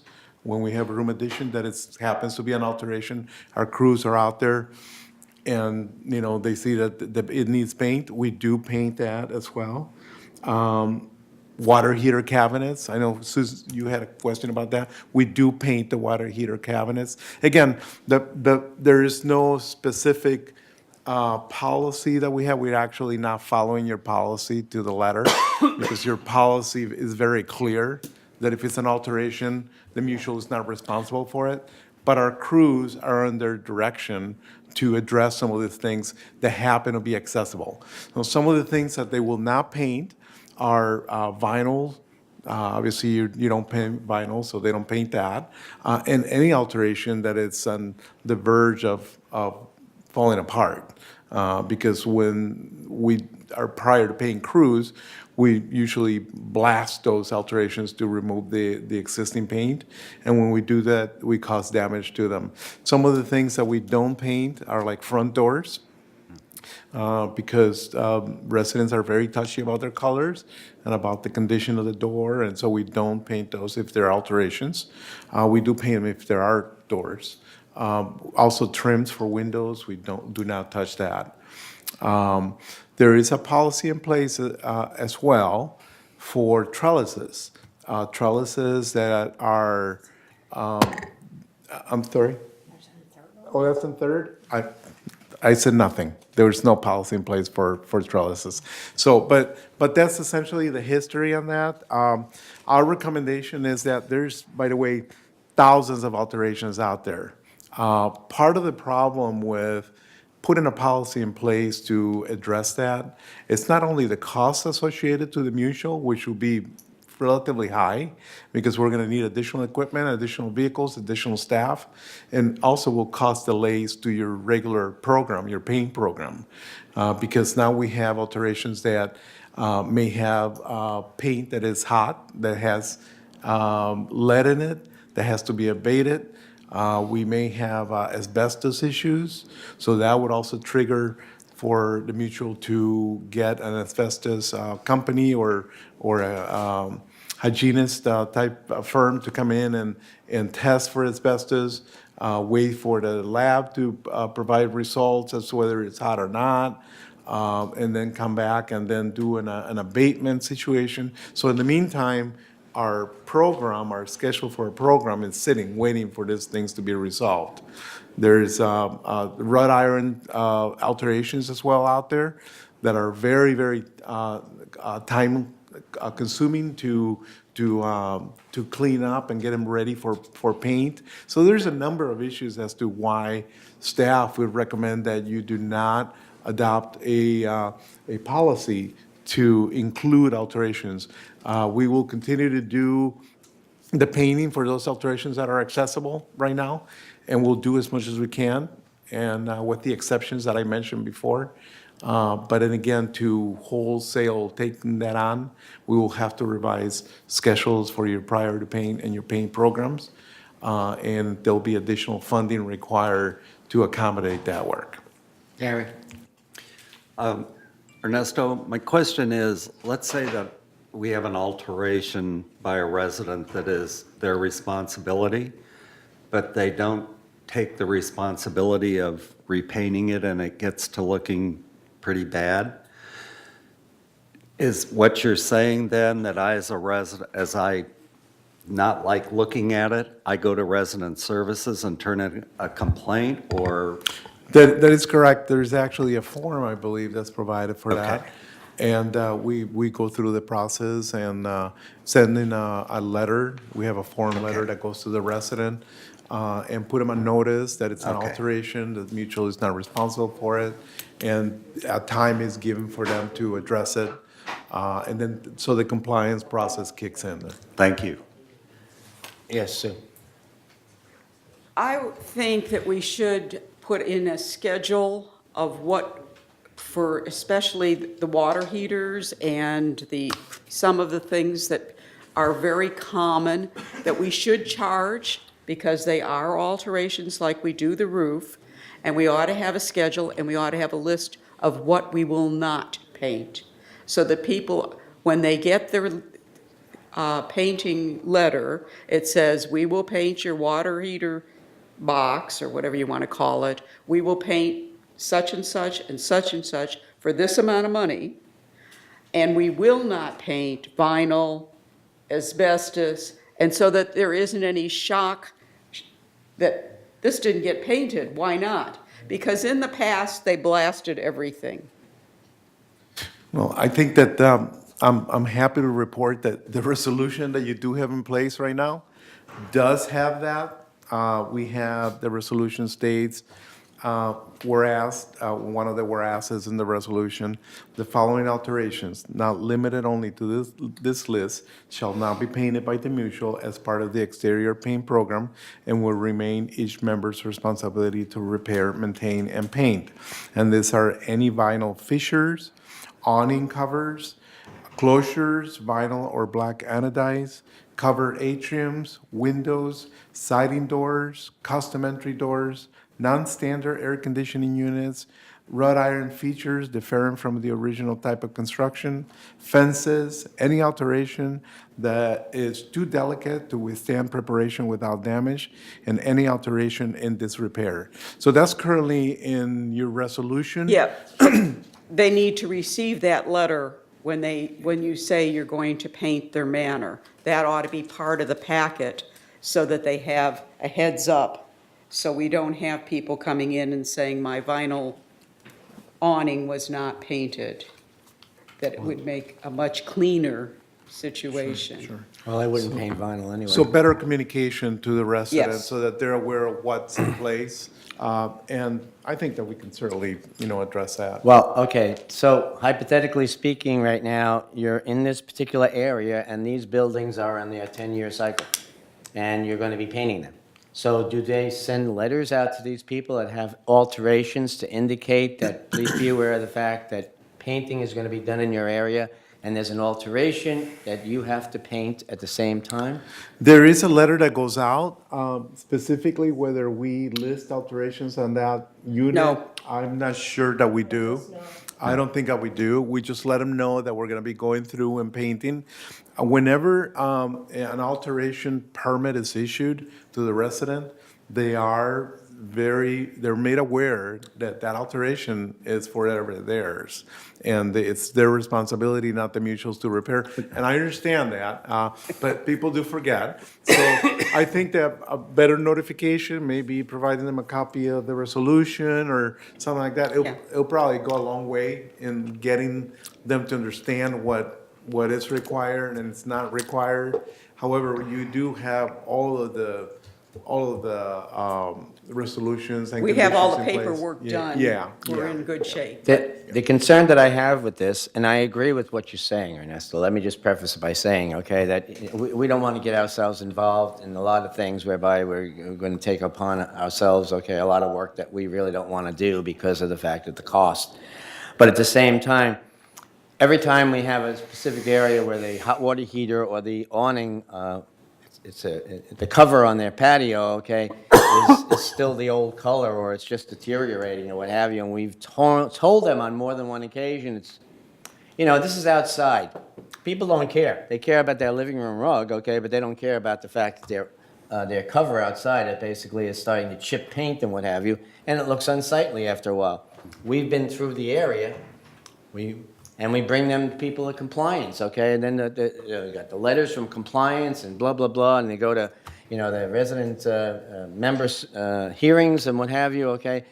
That seems like a lot of waste of time, okay? While if we are there sandblasting, and we only have to sandblast a couple of things, I'm not talking about whole facades of buildings, okay?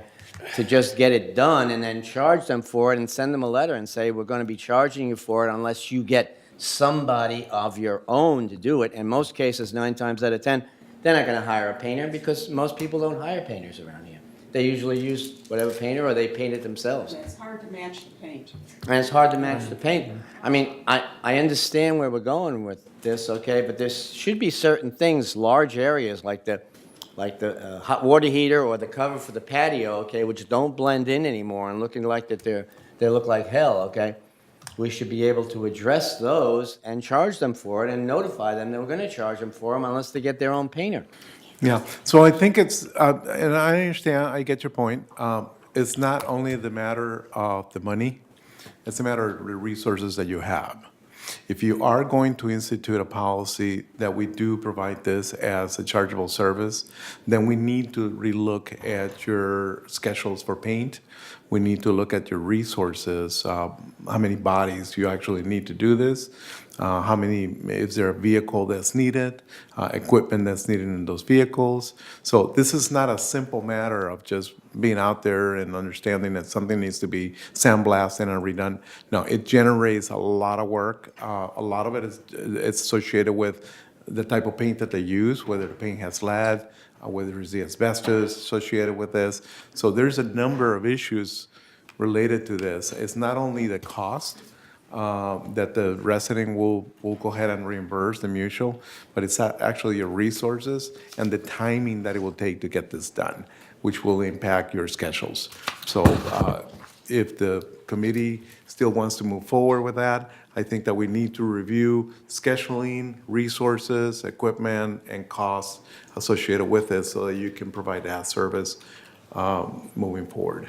I thought you said that in many instances, our paint crews out there are actually painting those things anyway, because That's they're just correct. there anyway. That's correct. Whatever So is I mean, ex- what additional resources are we talking about? That's what I'm trying to We, understand. I just mentioned a number of things that we do not touch because they maybe either have asbestos or lead, so we will not touch those. If they have vinyl on them, we will not touch those. Understood. If they're deteriorated to the point where they're gonna be damaged, we will not touch those. So again, you have a policy in place. If you're looking to revise that policy, then we need to let you know what the fiscal as well as the resource impacts are related to that. At this point, I'm not ready to do that because our recommendation is that we don't go there. We are painting as much as we can, as much as makes sense without altering our schedules. And if we do have the resources, we do it.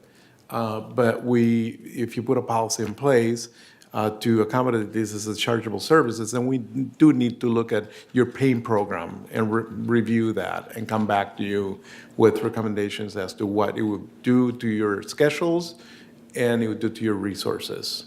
So what's the alternative if we do nothing?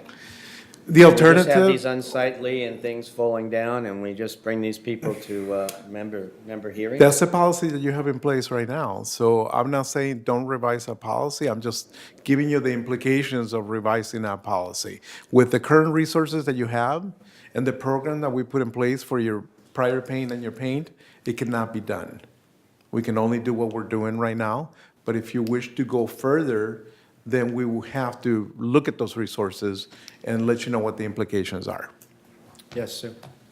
What was the situation that started this? What was the awning made of, and what started this problem that we have here? What was the situation?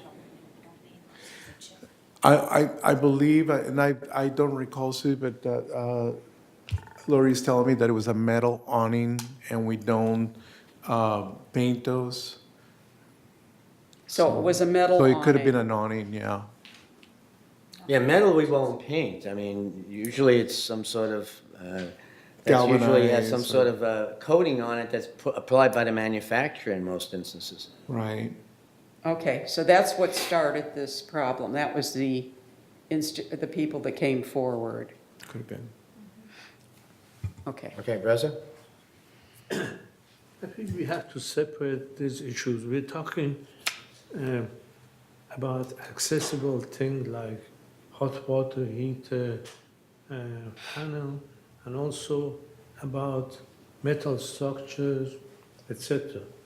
I agree that metal structures have to be charged to the resident, sandblasting, other things.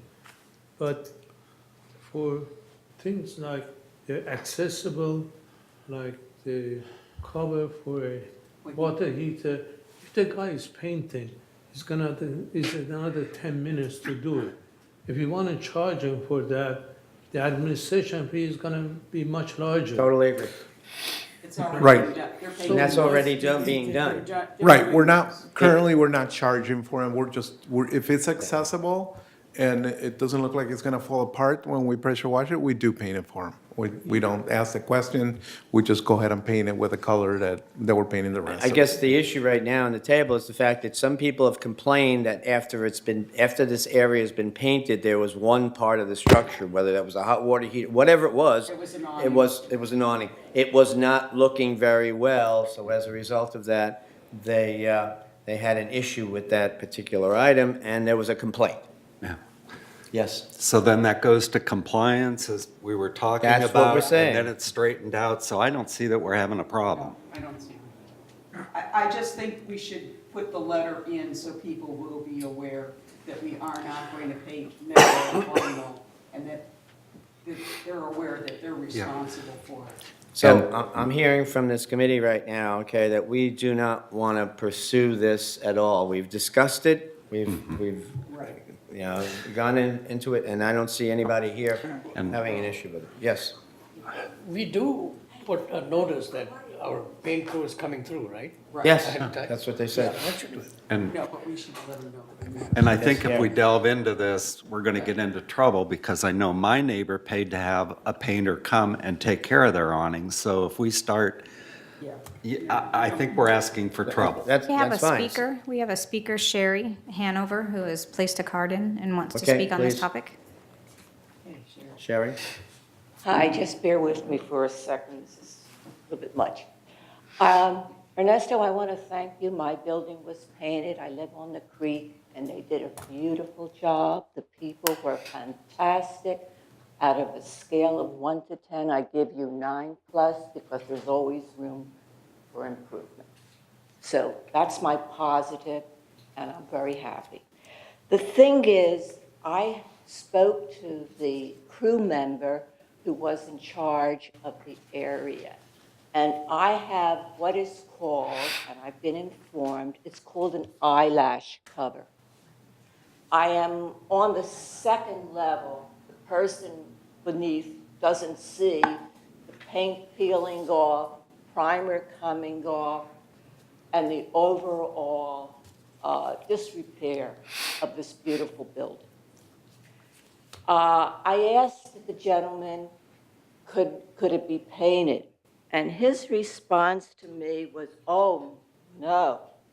It'll fall apart if we do anything. It'll fall down. So I ask you, isn't this a liability issue? If it is so old and decrepit, and if somebody inadvertently does something to it or touches it or something falls on it and it comes down, it may cost the community a great deal of money. My second thought is we are a shared community, and curb appeal and real estate values should be important to all of us.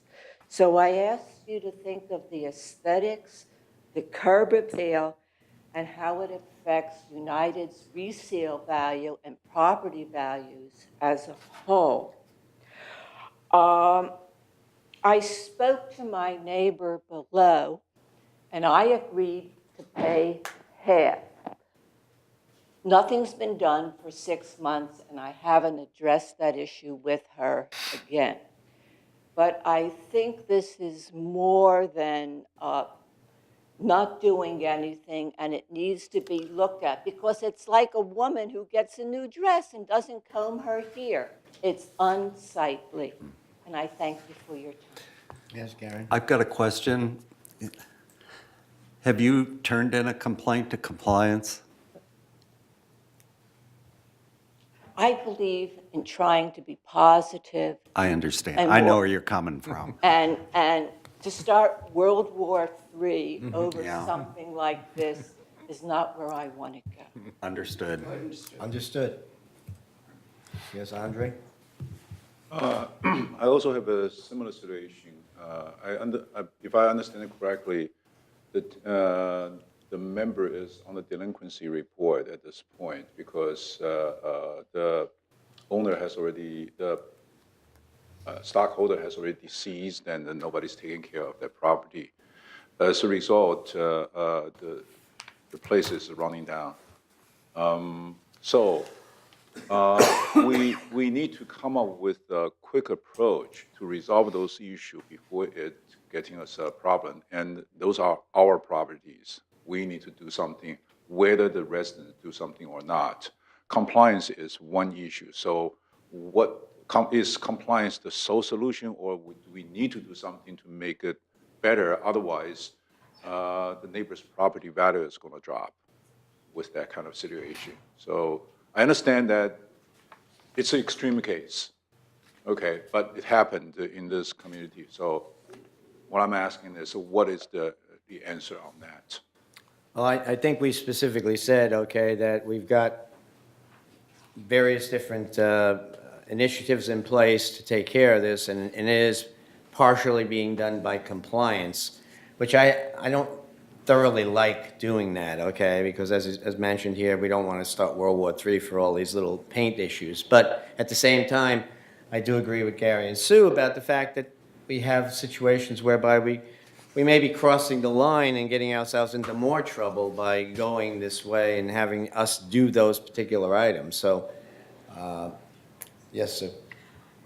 Ernesto, would it be possible for your staff, when they see something that is obviously not paintable and should be removed to be the compliant reporter instead of the neighbor having to do that?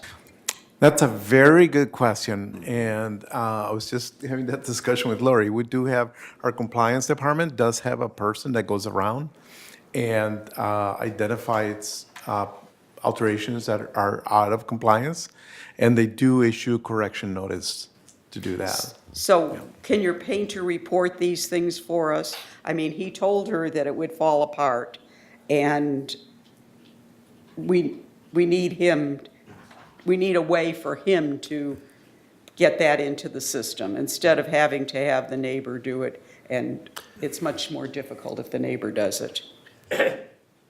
I've got are these kept confidential when you call, a neighbor calls in and makes a complaint? So if they're Yes, they are. confidential, I don't see that there's going to be World War III. They are confidential, yes. But she's already spoken to the neighbor. Carl? Yes, okay.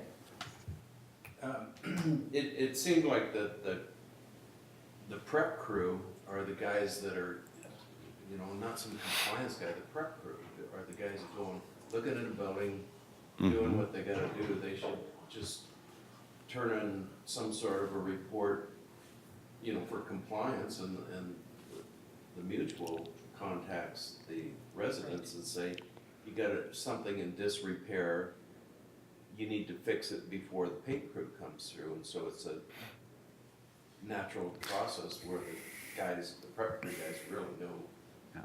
Right, and we do that.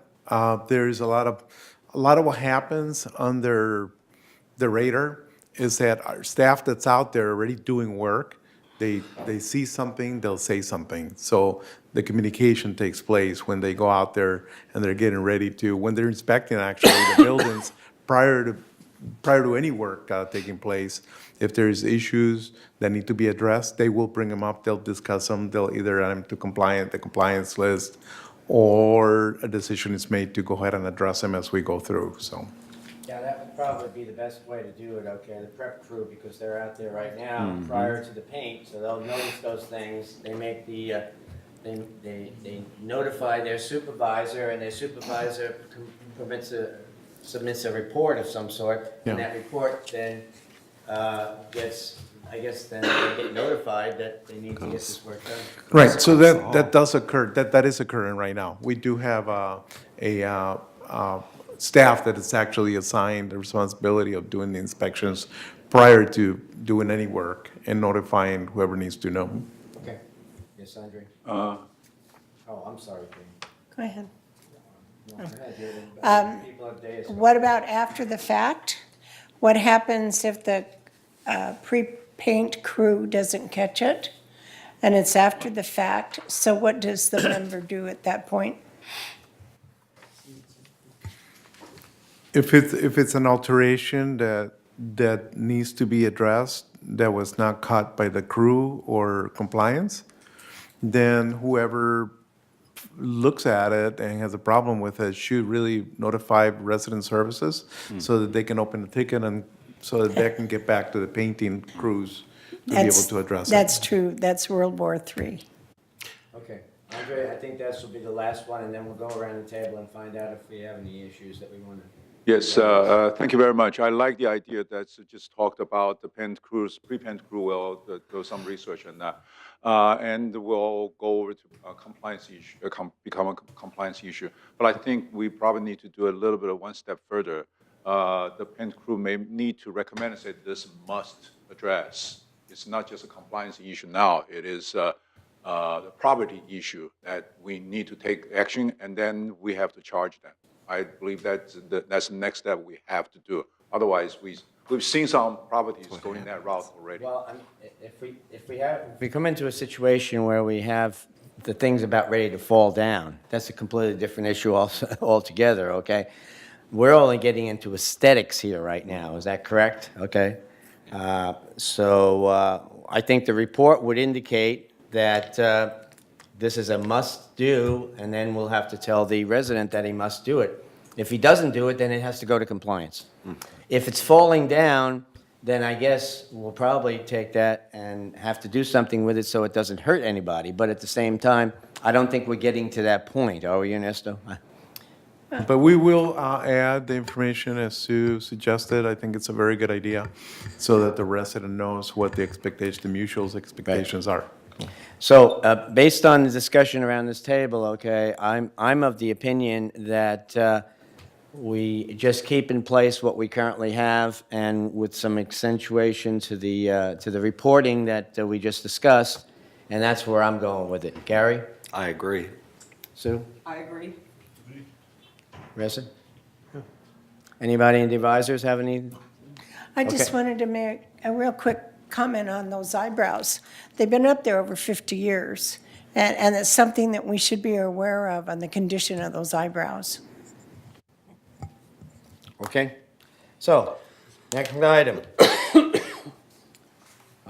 This is the last item on the to-do agenda, and then after that, it's items for future agenda. So, item number 16, and that's, it has been noted that we have had some ponding during our recent rainstorms, and also some cascading waterfall effects coming from the roof and from the gutters. This problem has some far-reaching effects, and as such needs to be put into a long-term plan that will address foundations undermining, rotting of walls close to the ground due to splashback, and problems with our road integrity, among other issues. I would like to, as part of this, ask Ken Deppie to put together, he put a report together, I'd like to present the report, plus we have some pictures that we could possibly show some of these things. And This, yeah, we do have some pictures that Kent was kind enough to forward to us. Yeah. And also, we have a couple pictures from Juanita as well. So this picture was actually provided by Ken. I'll let him narrate as we put the pictures up, so. Okay, and so Ken, after this discussion, then we need to determine and discuss if this issue needs to be put on a long-term plan and become part of our future yearly budgets. That's where we're going with this one. So, Kent? My turn? Thank you. I'm not sure if anybody's read my drainage paper, but before that, I just wanted 30 seconds to introduce my background. I have a degree in engineering geology. I was a geotechnical engineer on the Alaska Pipeline. After that, I came to Orange County and got a job as a project geologist. In 1977, they sent me out to this place called Leisure World to map the geology. And so it was during the drought years, and I came out here and they were making these big back cuts, and my job was to go and find faults and landslides, but I was very taken by the perched water tables within the back cuts. It was so dry and they were just bleeding. And so there were basically just pockets of gravel with the clay below it, and so it trapped these water tables. But the slopes were just bleeding. Anyway, so in 1977, we had 25 inches of rain in December. I mean, the place came unglued. So I went on to, instead of writing reports, repairing landslides and repairing storm damage. I've got drill rigs and all sorts of stuff, and I'm paring this down, sold my drill rigs, trying to retire, be a part of this community. I've been using a drone over the last couple years, and so I applied for my drone license in Laguna Woods, and Timway gave me the license, and so I'm authorized to fly. I've got to report to security whenever I'm going to fly, and mostly Tim says, if there's complaints, we want to know that you're over the creek or you're at cul-de-sac 20. So as this committee moves forwards, I hope to be able to, a photo's worth 1,000 words, especially when you're talking to different people in the room. And if everybody's looking at the same photo, it's like us going on a field trip to a building, to a location. And so I hope I can be of service to everyone to do that. So this is our lovely creek. and our bridge that was designed by Robert Bain Frost, the civil engineers. I don't know how they designed this thing. I mean, I live on the creek also, and like during a 1 inch and a half rain, this thing floods every time. The life expectancy of this thing would be, a third of what it should be if they had raised it up out of the water. So I think it's beyond the discussion of this group today, but I just want to show you the power of water and what it can do. And so we can go to the next slide, please. This is the same bridge slightly after the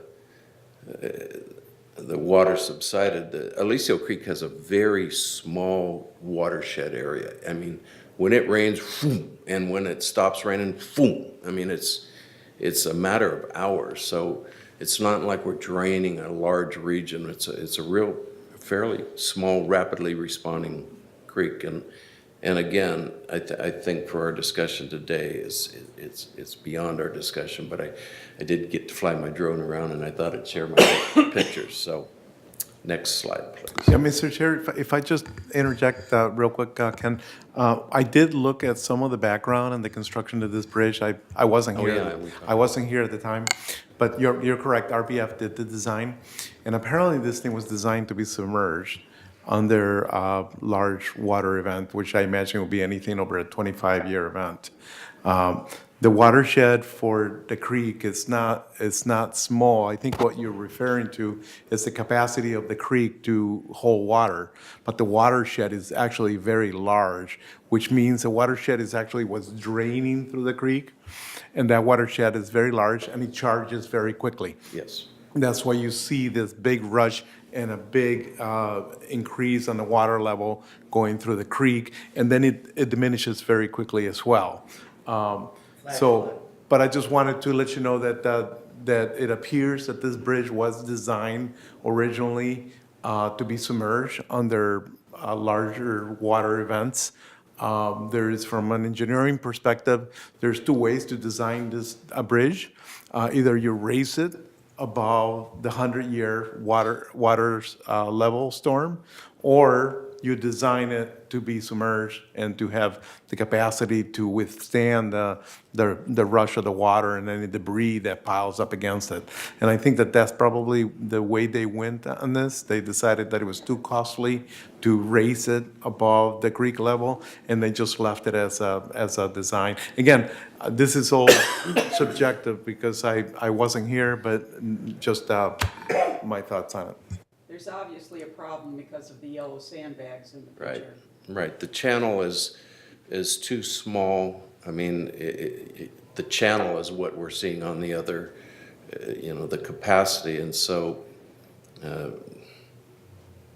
not to delay this meeting any, but there should be accommodations for a wider channel on the sides of it. And I think we should just move on because time. But anyway, it just doesn't look right. Okay, so cul-de-sac 4 was recently paved, and this is a puddle that occurs every time it rains, and it's 40, 50 foot long, 10 feet wide. And it's going to be my reoccurring theme here today is we need to coordinate our various disciplines with drainage in mind. So, we're spending all this money. When water gets into asphalt, it gets through the cracks, and then the soil beneath it becomes muddy and soft, and you take a 1,200-pound vehicle and run over it, it starts moving and it starts deteriorating, and that's how you get your potholes. And the problem in this community goes back to the original grading. We were blessed with changes in elevations, but then they came in and made these cul-de-sacs really flat. And so water doesn't run off. We have these little concrete channels in the middle that don't have the capacity to carry that water. And I looked at several of them, and I've identified several of them. And it's not the end of the world, but it's like what Carl's theme of the day is, we learn from our mistakes. If you go to any modern construction, go down Moulton Parkway and look at the apartments they're building.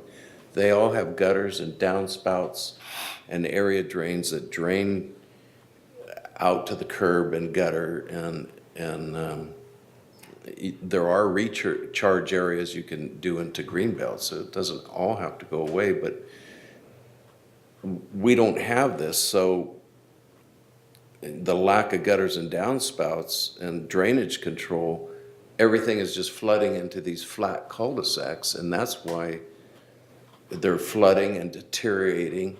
And if we can capture the water from our units with gutters and downspouts and area drains, we're going to take a tremendous load off of these cul-de-sacs. And now we got it. We put this water where we want it, not where it wants to go or where it was graded 50 years ago. So can we see the next? This actually turned out to be, this is on our list for resealing cul-de-sac 3032. This is a good example of another cul-de-sac that was poorly planned. If you look in the upper left-hand corner, you'll see that roof has no gutters and downspouts. So that water falls 20 feet, splashes the building, goes into this cul-de-sac drainage, and this is everywhere. Our whole community is, it's like, it just got designed this way. It's been overlooked. We think about it during the winter and forget about it during the summer, but I think you can just see this pavement here is going to cost us a lot of money to repair, and it's rampant everywhere. So let's go to the next. So this is my drone, and this is what you're going to be seeing from me quite a bit. The little, where it says standing water with the little blue square, that is the photo that the location of that photo before. And in this cul-de-sac, they're trying to drain water hundreds of feet on a very flat surface around and out to the street. If you look at the very last right-hand, it's poorly written, it's blanked out, but grade break. The last, right, yep, nope. There's a line across, right there. So they graded this cul-de-sac really flat, but that last 50 feet goes down, it drops about 3 feet. And so it's like, it was, I don't know when they did it, the 60s or something. None of these houses have gutters and downspouts, so they're all spewing in the wrong direction. I've got an arrow in one of the alleyways, and it's instead of going out to the street, it's going back to this flat cul-de-sac. So this is one of our we need to coordinate our programs. We need to create the prep crews to put fascias on the buildings before we paint, so that we can install roof gutters. We need to, once we gut that water, it's like a fire hose. You better direct it in the right spot. Right now, what we're doing is we're the downspouts that we do have are dumping right by the foundation. So when it rains an inch, that spot is getting 1,000 inches of rain right there by the foundation. So to repair one building, and I've done 3 or 4 in the last year that are, I jack them up and fix them and put gray beams around them and all sorts of stuff. You know, 300,000, 500,000. These are slabs, so when you lift a building, you create a gap. So now you have to inject urethane foam in that gap, and so you gotta gut them. I mean, it's a mess. And here we are dumping water right there when we could just, for another $100, take it away.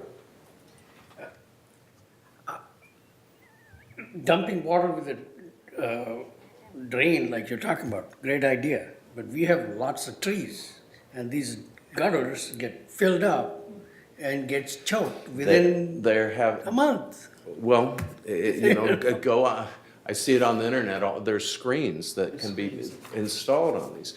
Our gutters are terrible. They have these long runs, and, you know, we gotta get 1%, you know, at least, I don't know, you know, and then if you can't get it, put a downspout in. And there's no if you've got a long run and you can't get it, well, put a downspout in, then you can jack it up and start over. You can make individual sections to capture that water, get it flowing at a good rate, put a screen on it. Go ahead. I was just going to say, and coming from back east, we dumped it down, and then our downspouts were maybe 3 to 5 feet that channeled that water out from the foundation. Mm-hmm. I think like what you're talking about, because right now they go down and the water just piles up. Right there. Yeah. Well, and there's 2 ways. Let's just say, once we got our downspout, you know, there's ways to get it out into the grass, and we can let it recharge into the grass or the area, you know, 10, 15 feet away. If it's going to recharge and cause the sidewalk to buckle or something to buckle, we keep it in a solid pipe. You can let it out along the way, but if not, it goes through a curb core. So I feel that every one of our cul-de-sacs should have multiple curb cores to give us the opportunity to get this water that's going to cause us trouble, put it in the storm drain, get rid of it. If we could reuse it for our planting and our trees, great. So then we're talking how much dollar-wise to do this? Well, the cost to underpin a building is about $500,000. So the other board I'm on, we just had $1 million of damage for this very thing. Where the we've had to cost lift to repave our poorly draining cul-de-sacs is in the millions. Yeah. The cost for a roof gutter is donuts. Understood. The cost for a downspout is donuts.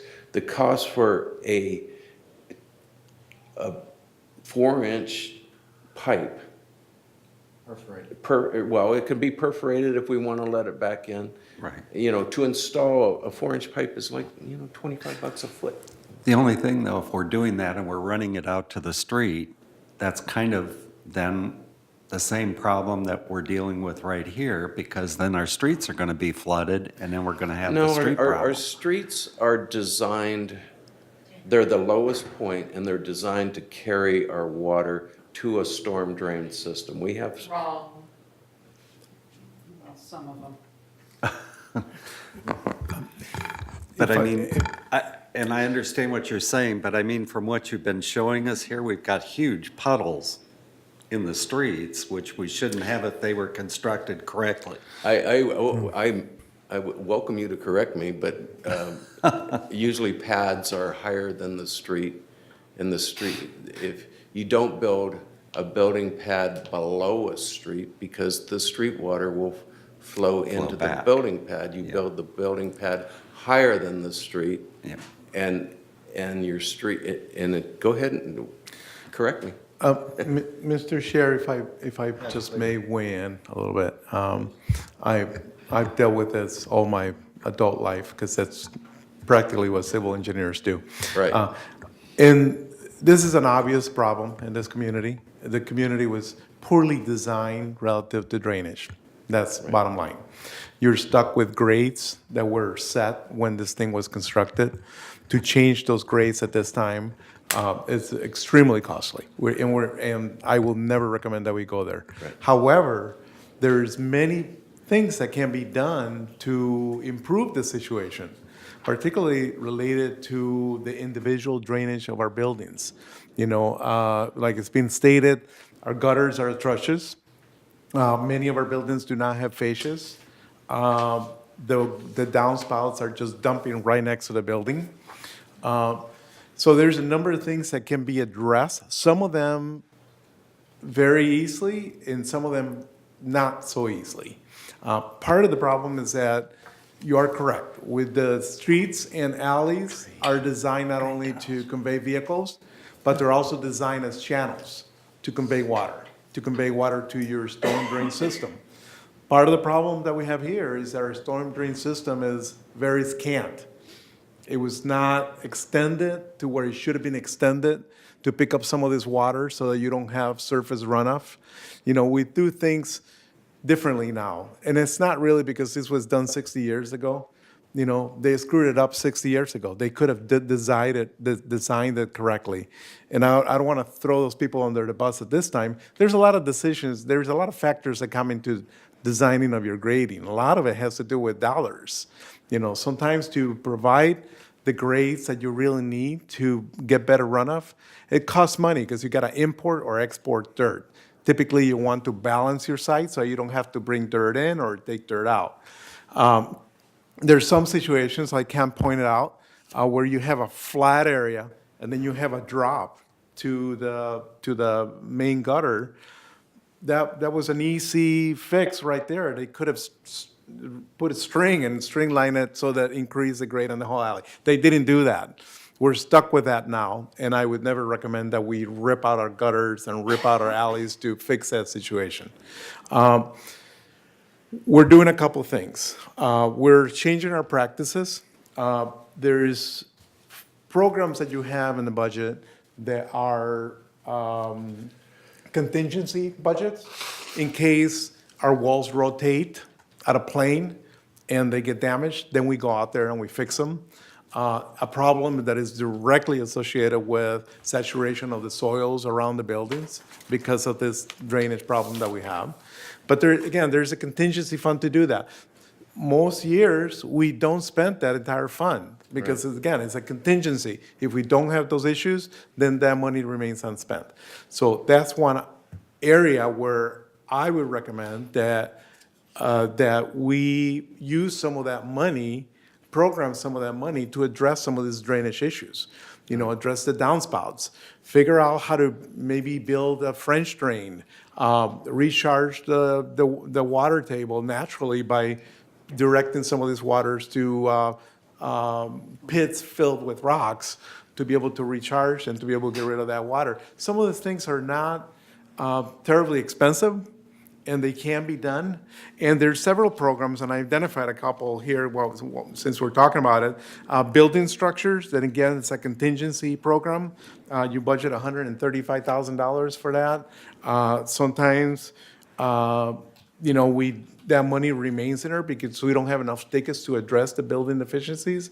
However, we need to be a little bit more proactive with those dollars. And my recommendation is that we go forward and program some of the drainage issues to be resolved with this budget. So we propose that we do that. You have a foundation program. You budget about $48,000 for that foundation program. Well, that's to resolve the problem that is generated by the poor drainage conditions that you have.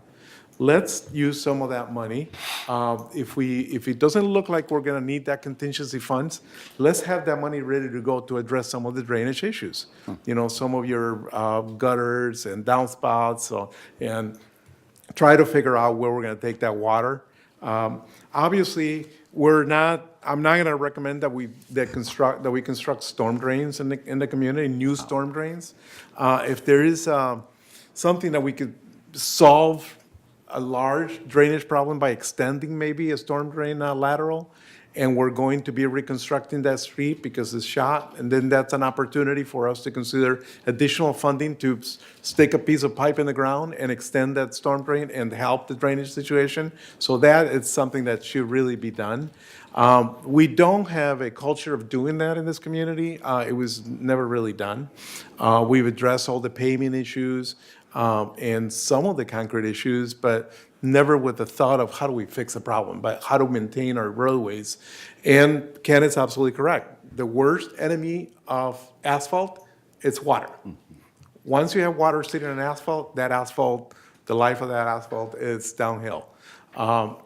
Once you have water intrusion through cracks and through potholes, that asphalt it's on a quick decline because the traffic will tear it apart.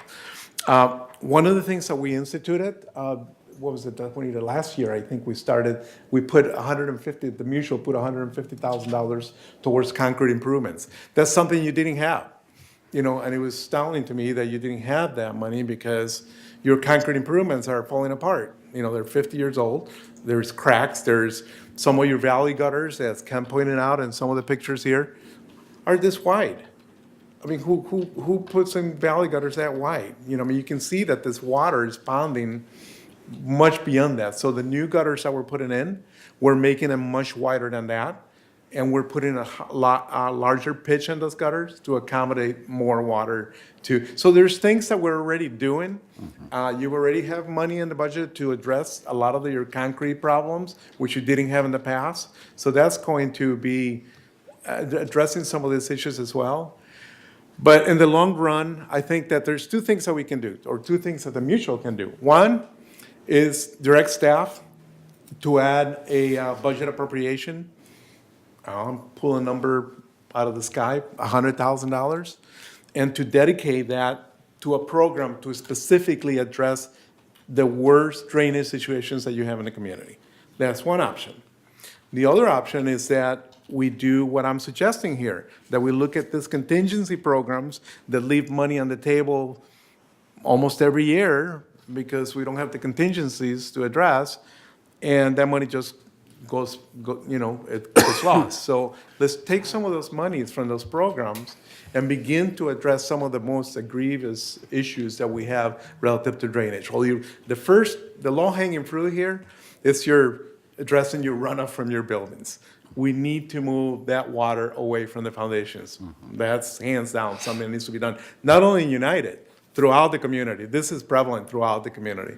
So this is something that we want to start doing and that I wanted to propose to the board. That will not result in a budget impact because we have the program, the money's already programmed right now. But then again, if the direction is that we set up a program specific for drainage problems, then again, we can do that. I mean, this is a problem that you can throw any amount of money at it, and you're going to move the needle very little relative to your cul-de-sacs, your gutters, your drainage, storm drains, and that. So Where does this fit in if we're prioritizing with our waste lines, our supply lines? I mean, we have a lot of problems. What's costing us in the long run the most money if we?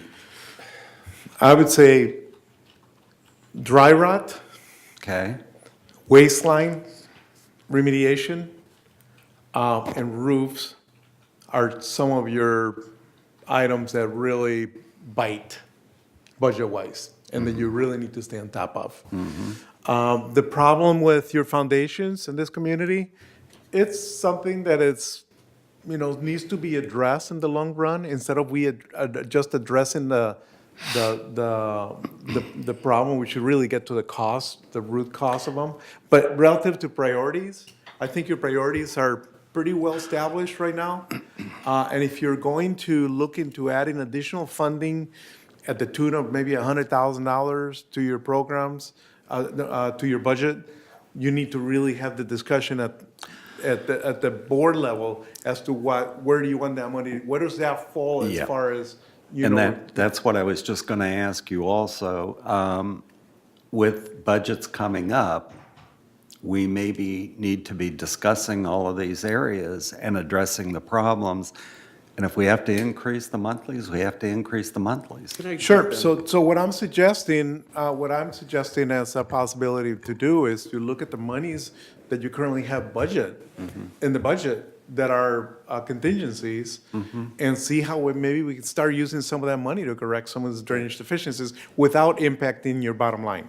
Okay. Okay, Ken? Could you move to the next photo?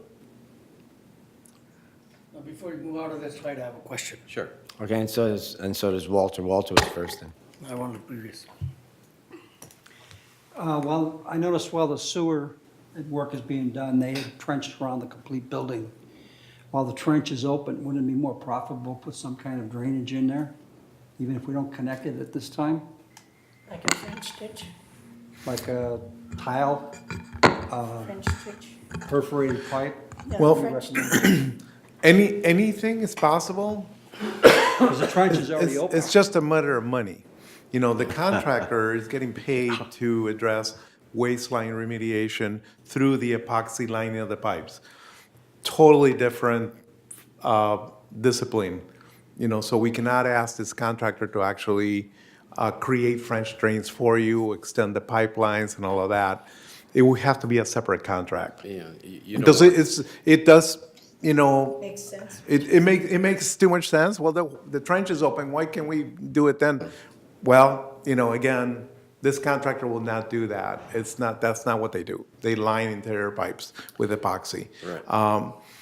And you don't want to mix water into a pipe that is supposed to be stable. You're making a mud pie. Right. You could still separate them in the same trench. You know, you could, you know, I mean, if they're both sealed, you're not commingling potable water, which is the main concern is potable water, but there's also a big concern for drainage, commingling drainage with sewer water. I mean, the state will come down on us big time for that. So there's things that you can and cannot do. It seems like intuitively, you know, you got an open trench, go ahead and do that, but it's not quite as simple as that. Okay, thank you. Okay, Cash? My previous slide, please. The previous. So you're showing this red arrow sloping down to where you have written flow direction. If you take the footage from that point all the way back to the street, you would have a flood galore, the way it is there. Are you sure this is the way it is? Lives there. I live there and It that's the way it floods. is. I mean, where I've got those blue circles are where after it rains, my it house. doesn't even drain because it's so flat. I mean. So, yeah, you're absolutely correct. And, you know, if I look at this here, and I was doing the grading, and the initial grading, I would totally redesign this for you. Right. That you don't see any water, any surface water. You know, they're taking the water here for a ride. Yeah. The cul-de-sac in the middle, they're taking that water out, inside again, and making that water go around. Instead of extending the storm drain that may be on the main street up to that point, picking up that water and drying that up. I mean, you can redesign this very You're- quickly. You're right. I mean, the problem is the cul-de-sacs are too flat and they can't handle they did it because of the carports, they wanted them all level and they should have staggered them where one was 6 inches lower than the next segment and they could have, like on this street right here, they should have built the back of that 2 or 3 feet higher. So that. Right where that white vehicle is parked Right, in the back. right. You should have raised that up, big time, because you have enough room to be able to daylight right next to it. But it's a matter of cost. Yeah, we can't do that. But, and to Gary's point, and I want to can we move to the next? Yeah, let's move to this. Why don't you finish the presentation, then I have something to say. Okay, so this is a recently painted building. And this is kind of where I'm going with this is we have programs within our community. We have I feel like a building like this that the prep crew came through, there is a fascia that they put on there, but here, now the water's dropping 20 feet right next to the building. Next slide, please. This is the splash that is splashing up against the building. Next slide, please. This is the cracks that are already there in the stucco. And I was talking to Carl about this, and he says, yeah, I mean, when you get splash against stucco over time, you can take a screwdriver and just shove right through there. Well, So- it depends on the way the wall was constructed. Typically, you should be able to splash the heck out of this wall, and there shouldn't be any water penetrating inside, because the way you build the Should- envelope, Should be. you know, you have a frame, you have paper, then you have chicken wire, and then your stucco goes on top of that. So that, if that, it was framed correctly, and many of them were not, unfortunately, but if this was framed correctly, you can take a hose and actually point it at that wall, and there should be no water penetration. Obviously, is this a good situation?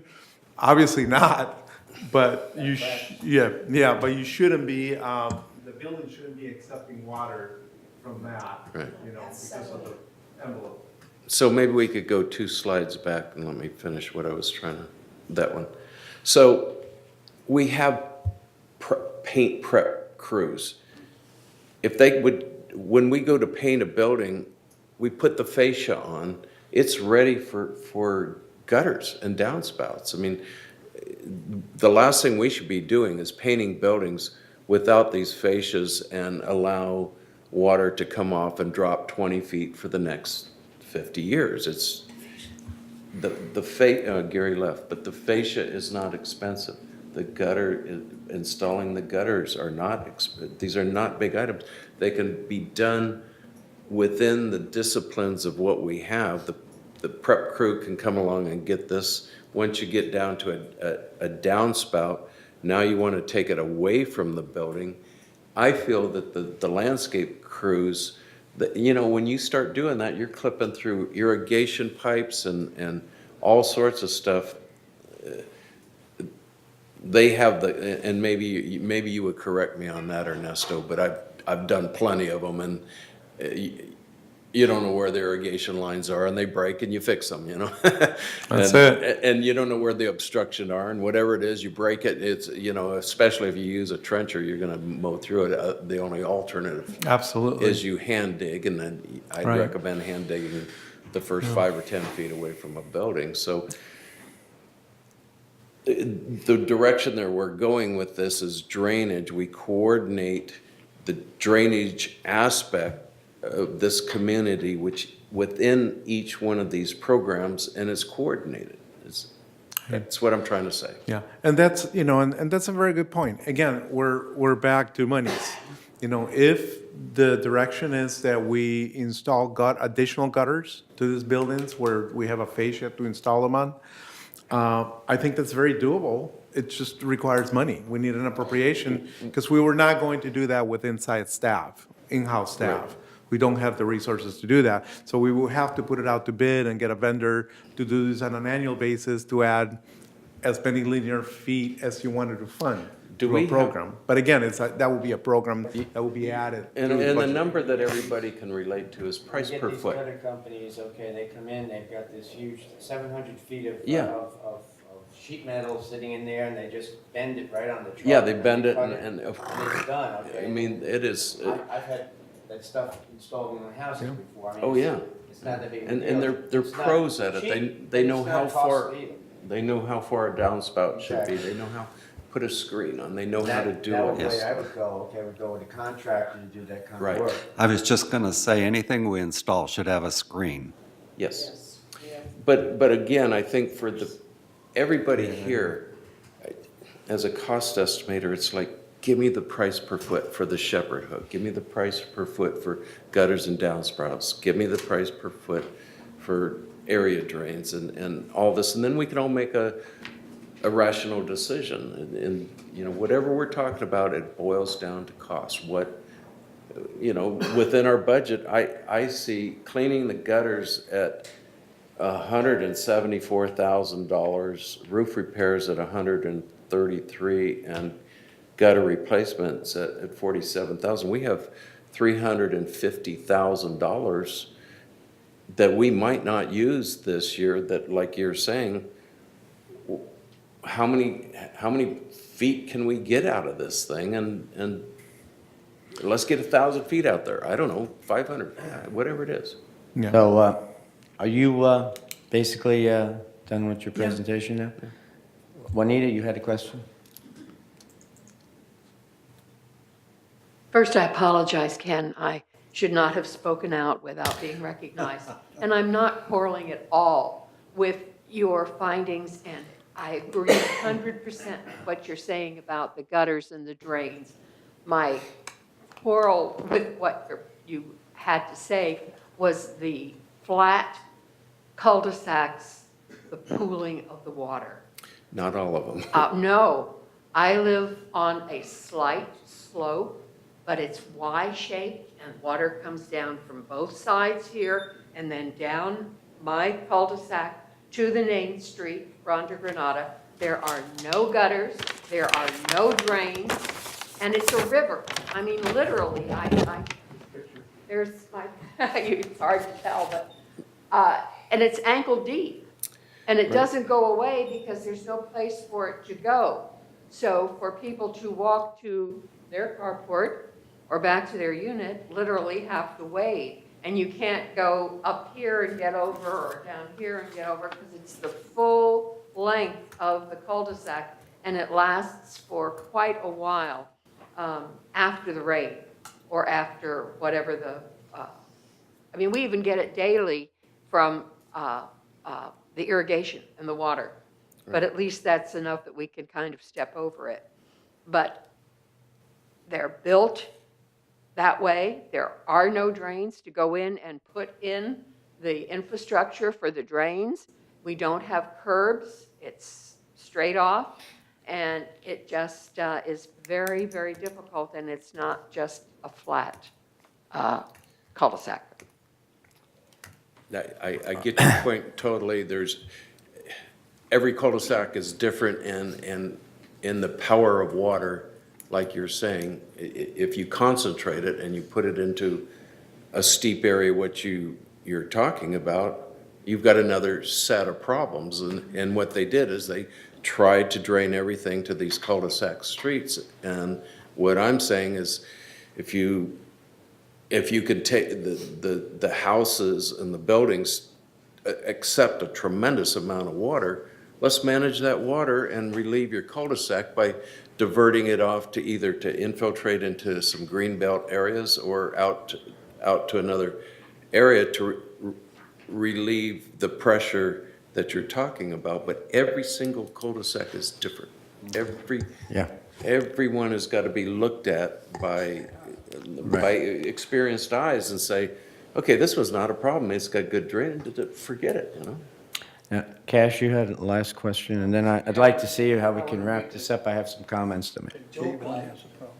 Does she know Noah living on her street up there? So, are we at a point now where? I wanted to make Okay. some comments. Okay, but I mean, I maybe missed this, but the residences that do not have any spouting whatsoever, are we now in agreement that we need to start taking care Well, of that? I just wanted to make some comments on that and see where we're going to go with this, okay? They said there's some money Yeah, left. that's contingency budget, okay? The contingency, you don't know about the contingency use. You're talking about using contingency budget in the beginning of the year or last year's contingency budget for this year, okay? No. What I'm suggesting is that you budget as contingency funds, which it's the appropriate thing to do, but that we, as staff, have a list of issues that we want to resolve with this contingency money if it's not going to be used. So towards the second quarter of the year, if it doesn't look like we're going to be using this contingency money, then we get a program going with outside vendors to begin to address some of the issues that Ken brought up. You All know, right. some of the solutions that he's All right. voiced already. So the way I see it right now, and correct me if I'm wrong, we have a couple of areas. Obviously, the street flooding is an issue, but in the next month or so, we're not going to get much street flooding because the rain's going to go away for a while, okay? So we got some breathing room, I think, okay? as far as street flooding is concerned. My main concern right now, to me, is the fact that we have foundation undermining. That's a major issue because we don't want to spend $500,000 to raise foundations around here, okay? So whatever water coming out of these gutters right now or splashing down is undermining the foundation, that's a priority one, like you mentioned, okay? The priority two is then the possibility of then the splashback causing the fact that we've got rotting of these sides even after they're just painted. So in order to address this, the cheap way out, no doing any slopes or changing any specific slopes within the cul-de-sacs or what have you, because that's like millions of dollars, okay? No, you can't do it. If we could alleviate some of the water going into the streets by possibly putting in gutters and putting it away from where the streets are, okay? At least take care of some of the splashback and take care of some of the water going down and draining directly at the foundation line like we discussed, then the possibility of doing the fascia boards and additional gutters, larger gutters to accept more water, and then locate the downspouts in an area where they're not going to basically hit the foundation line, and then try to possibly put them into a dry well or a French drain or something. That would be the second part of that. And then any sort of thing, ponding within the actual cul-de-sacs would possibly be reduced for next year when we get these torrential rains. If. But that would have to be, I'm looking in terms of the fact that we probably want to institute a program like we have with the waistline remediation, what have you, to address all the buildings in United and say we're going to start with the worst ones first and then go to the ones that are not as bad, okay? So, Mike, to understand that you're directing us to request an appropriation in the budget so the board can discuss it? Well, this year, we to- only have contingency money. We're not going to, No, it's no, going to no. be for next year. I'm not talking about a supplemental appropriation. I'm talking about an appropriation through the budget process. So that Correct. so we can begin to address next year's, Begin to once the addre- budget is yeah. adopted. We're not going to do this all in 1 year, okay? Right. So we can certainly do that, and that's relatively easy for us. In fact, we're just going to, do some quick calculations and come up with a number for you to kick around during your budget discussions, and we'll certainly be happy to provide that. But in the meantime, we do have some buildings that might be able to be taken care of this year, where he said where we're doing fascia boards or what have you, and we possibly can use some of this contingency money to take care of those buildings since they're in the mix at this particular point. Already doing that. Okay. That's exactly what it starts with the paint prep. We but- should not be painting a building without addressing. Correct. The paint prep people should come through, prepare the building for roof gutters, and if we don't get the roof gutters, don't paint a building until you've addressed these Yeah. issues. You can't do that. You can't do that. You have a commitment, as mutual, to your residents to paint the buildings on a given cycle, so we cannot delay that cycle. Well, it's And not it just- delaying, but it's within that crew. If you want to allocate additional money, the paint prep crew, and I don't know how you would We would approach it, but they're going to put the fascia boards up. We would coordinate it, with We an can't do outside that. vendor, and then we will see how that fits with the other programs, the paint programs and all of that. But again, first of all, we're not gonna do it with in-house staff. It has to be an outside vendor. Oh, yeah. And it will have to For be, fascia? for installing new gutters. No. I'm talking the paint prep crew. Whatever, if we have money, it should go to start there. They should be make sure the building is prepared for roof gutters. If we don't put roof gutters on there for 2 years, we've painted a building and prepared it, period. Yeah, so we need to make a concerted effort to start looking at all these things Right. and to, make sure we're heading in the right direction. Right. Obviously, this has not been, a priority in the past, Understand. so we need But the to thing, do Are that. there rafters there to accept the fascia Well, board? and That's that's the something that we tricky need little to, thing. that's something we need to look at. If the rafters are, They're you know, there. curb rafters and you cannot attach a fascia to it, then we're looking at a more involved Well, you've got process. That to, if gets there's a a lot more rafter. money Right. involved. If there's a rafter, you might have to sister, in other words, put a couple Yeah, you can boards out extend the to make rafter it. out, that's true. Right, you can do, You gotta level it out, but it's not that hard. well, yeah, I mean, we're trying to say, okay, okay, from the perspective, let's look at it from perspective of the program, okay? Sure. Today, right now, we're looking at possibly taking care of this, that, and the other thing, but we're looking about instituting a program for the future on a yearly basis. This year, we're gonna do these, next year, we're gonna do those, okay? You know, try to get the low-hanging fruit and try to get the high priority items Right. if we got issues with foundations. But this year, let's say hypothetically, on a prior to paint program on these particular buildings that do not have a fascia and they have an extended rafter, it would be easy enough for them to possibly put a fascia on there. It's an additional cost, but that would be part of this contingency money to do that rafter, because then they can paint the rafter, paint the fascia at the same time that they're painting the rest of the building. Just a thought. absolutely. I think that we need to start doing that. Yes. Since Ken has this drone, any way you can task him or have volunteer into getting an assessment, what are we talking about? 350 that he was talking about is not much of a budget to do all of our community. And maybe we can focus in then on a few and use some kind of priority to spend this money. This year has been an unusual year for rains, so we are getting all these problems.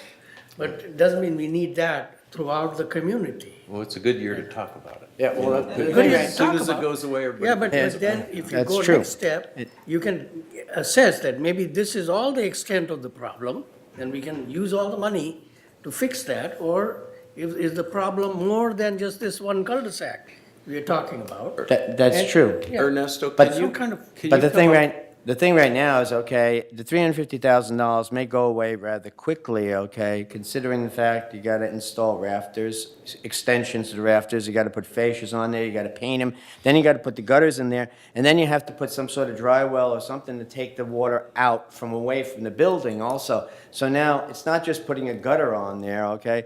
It's all the prep to get the gutter, then all of the specific things with regard to any sort of French drains or the dry wells or whatever we need to do to get it away from there, plus not put it on the street.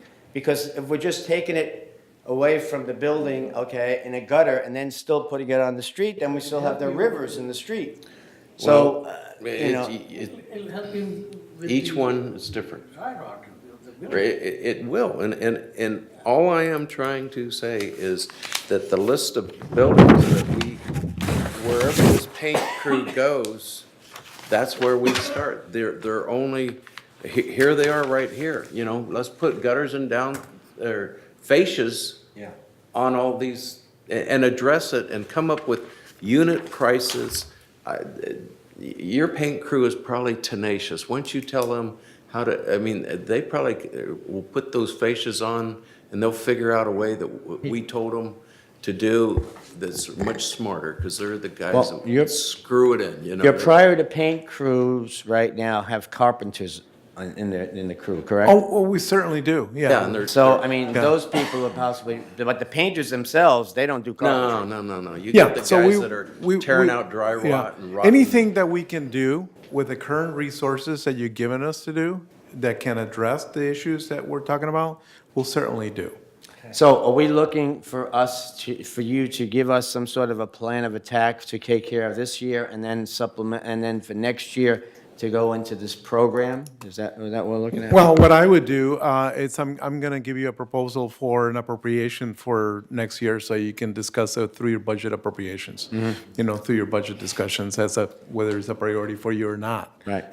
So I suspect that there's going to be a lot of discussion relative to, do we put more money here or do we put more money here? So I think that you need to have that. So we will put a program, we'll flesh out a program for you and make a recommendation for a dollar amount appropriation, so you can have that discussion during the budget session. What about work this year? This year, we'll. We're talking about the contingency you wanted to use? Right, and what so have you. we're gonna what be- is that- we're- What's that going to entail is what I'm What we're going to be doing with that is focusing more attention on the areas that need drainage issues. We'll be selecting some of the areas that have been discussed here. I have copies of what Kent sent me, copies of what Juanita provided, and so we will be focusing our attention in some of those low-hanging fruit that we can address through your current funding, and we will certainly do that. And you'll give us some sort of a list of items? At that this you point, I intend have on- no idea where we're No, going. I mean, eventually, okay, in the next month or so for. We could tell you what we are coming up with and what areas we propose to address. For this year first. Through the contingency funding. Okay, that'll be great. So, okay, so based on what Ernesto said here, okay, does anybody on the committee have any questions about it? Do they disagree with this methodology? Reza, you have a disagreement with this? Yeah, sure. Okay, so then we're all in agreement that we're going to do this. I'd like to make one point. Okay. In this, prior to paint program, you talk about 9 cul-de-sacs. There's at least 90 or so buildings, so we don't have that much money. No, he's saying he's gonna put together what he can do Yeah, this so year. what he's you know, doing what he will can be do. only a part. He may not have. What I'm saying is, within those buildings, address the ones that look like Problem. that there's a problem with. And that's Not what he all said he of was them, gonna I do. mean, But within our program, the paint prep, this money should be distributed to the paint prep guys, to the landscape guys, to the guys, before you seal like in cul-de-sac 3032, we're gonna reseal this cul-de-sac that is a mess for drainage? Why throw our money into that when, like that last 50 feet is Well- dropping 3 feet? We could put a drain in there and. Right. I'll- Then seal it. But I'll tell you why you should seal it, whether we're gonna do this project or not. Is because the deterioration of these pavements, once they begin to deteriorate. Yeah. They're not gonna be waiting I for agree. you. And if you cannot get the resources or the program to actually fix this problem, my recommendation, hands down, will be to seal the heck out of everything that we can possibly seal, whether we're going to be fixing the drainage problem or not. Because otherwise, you're creating a much larger problem Right, with your but you asphalt. could throw some money towards drainage improvements before you seal it. And that's where I'm talking about distributing drainage throughout the different disciplines so that, like there, you put a big catch basin and a pipe. My cost would be $7,500, $10,000 before you seal it, and now you've captured some of that water. Well, again, I think that if you give us additional funding, we'll start extending storm drains and whatever we can do to begin to address this problem. But I would definitely not recommend stopping your sealing program just because you have a drainage issue, because you're asking for trouble. Well, I relative to, didn't say stop, I Yeah. said prior to sealing, you identify the drainage issues and the cost for it. And if it's, drainage can be relatively simple. It's relatively cheap. That is correct. Well, But again, the damage. And that's direction that I already given my staff, as part of because typically you solve drainage problems on streets, cul-de-sacs, alleys, and all that through your pavement and your concrete programs. Right. That's how you solve them. So the direction I've given my staff is that when we're going to be doing any asphalt or concrete improvements within this cul-de-sacs and streets, we will be focusing on any drainage problem that can be solved, Easily. relatively easy. Well, like cul-de-sac 4, here, we went and sealed it, and it's flat. There's a 50-foot. But the thing right now, Ken, okay, since you have that expertise and what have you, okay, maybe if you put a little, and I'm talking about back of the envelope sketch together as to where you think this might help, that you might be able to pass that on to I Ernesto. like to sketch by drone myself. Well, okay, fine, all right. Everybody I'm just can- saying, everybody can see as it, part of yeah. your volunteer work, shall we say, okay? May I make a recommendation that would board assign Department of VMS to give a quick alternative analysis and make a quick proposal. They've been Doesn't take asked to that do that for Yeah. the supplemental. Yeah, so then that will bring up the issue next So- week. Okay, so at this particular point in time, yes? I don't know if this is the place for it, but can we also maybe make a recommendation to the other committee, the architectural, that on future expansions, we include gutters and drainage? Architectural's right here. Maybe, maybe put it in your agenda for, thank you. Okay, so that was it on reports. Okay, then we got items for future agenda. And we've added one about the water detection alarms, or fuzz busters, or whatever the heck they're called. Drone shots you'll ever see. Oh, you want to add one more to the Yes. future agenda items? Okay, what is that one? I've was been gonna- told I had by it for them, one of our and advisors they that, didn't put who is also a member of the Water Board, that we have been advised that within the next 5 years, that we're going to get really hit with increased costs for usage, which are going to decrease tremendously. So I am suggesting that we form a task force along with Third, because Third's also concerned about this, to figure out how we can decrease our water usage in the community and what we can do. So we want to form a task force with Third Correct. to address water usage and how we can reduce it. Yes. Is that a landscape or a maintenance? There's a water conservation committee as well that, may want to, rope into this. Okay. I personally am finding that to get hot water in my kitchen sink, that I let the water run forever, and it's a waste, and so maybe we want to be looking into instant hot water. Under the sink. You can get Under the the little ones sink. under the I sink. mean, these are all just things That's that I an think we need to. electricity issue I we- had discussed okay. with you.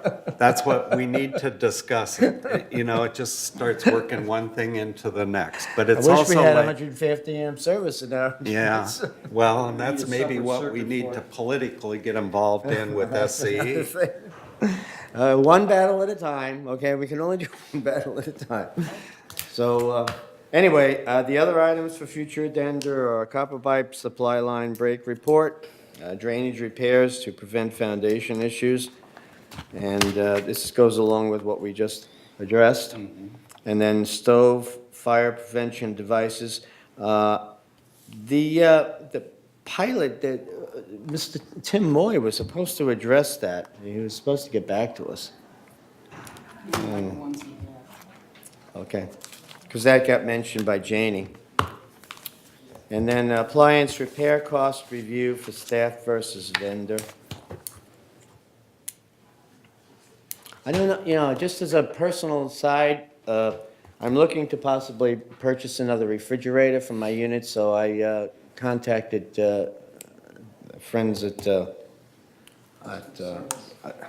customer service, I forget, In any case, alterations. And I said, I don't think my refrigerator is part of yours, so I don't have to turn it in. And they said, oh, it's listed here. So anyway, they had to look at it, and they found out that my refrigerator was listed, but it actually had gotten turned in, the other refrigerator had gotten turned in 2006. I didn't live here at the time, okay? I assumed that it was mine because on my list of things that belonged to me, that refrigerator was on there. But I just wanted to confirm, because I didn't want to have egg on my face as a member of the board, that I go and get a new refrigerator and have them pull out the other one like somebody else did. And they said that, there was a mistake in the system, okay, so seems that there's a couple of records that are not up to par, is what he said. Yeah, lots of them. So, yes, my refrigerator is gonna go out on the truck when the new one comes in. So, my old one, anyway. Anyway, anything, what do you got? So we'll. Any comments from the committee? Oh, I'm sorry, you got one last one here? Just follow up. Because it's 12 o'clock, I was trying to get out of here Yeah, at just 12. quick one. Yes or no question. So these, like, since I'm asked to coordinate the performance solar installation, so these oral discussions will be continued for the next future items, right?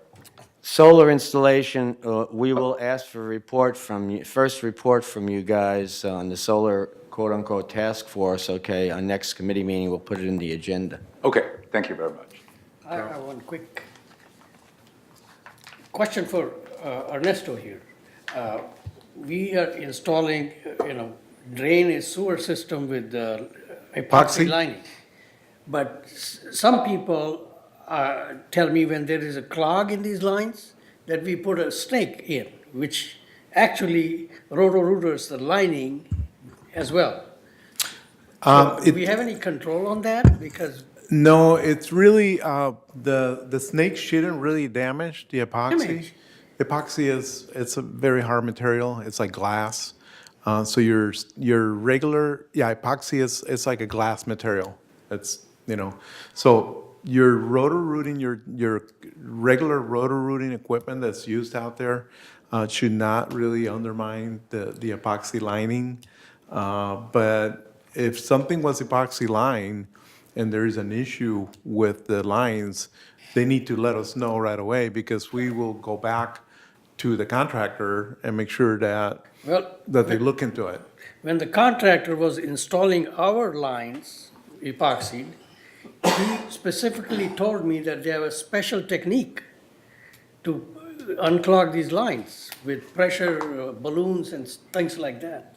Yeah, He there's, said normal roto-rooters will ruin this epoxy. That was the comment from the supervisor of the drain, installation. I know that epoxy is a material that is very difficult. You can take a hammer to it and, and really be hard pressed to break it. But there's many ways of cleaning it. Obviously, something that's more gentle to the line, so it's preferable. They can do pressure with water, they can do balloons, there's a number of techniques to use. But what I would recommend is if there's a problem with any of these buildings that we have already epoxied, that they let the resident services know so that we can touch base with the contractor that did the work and make sure, we need to know why there is leaks or failures on these lines. Okay. Yes?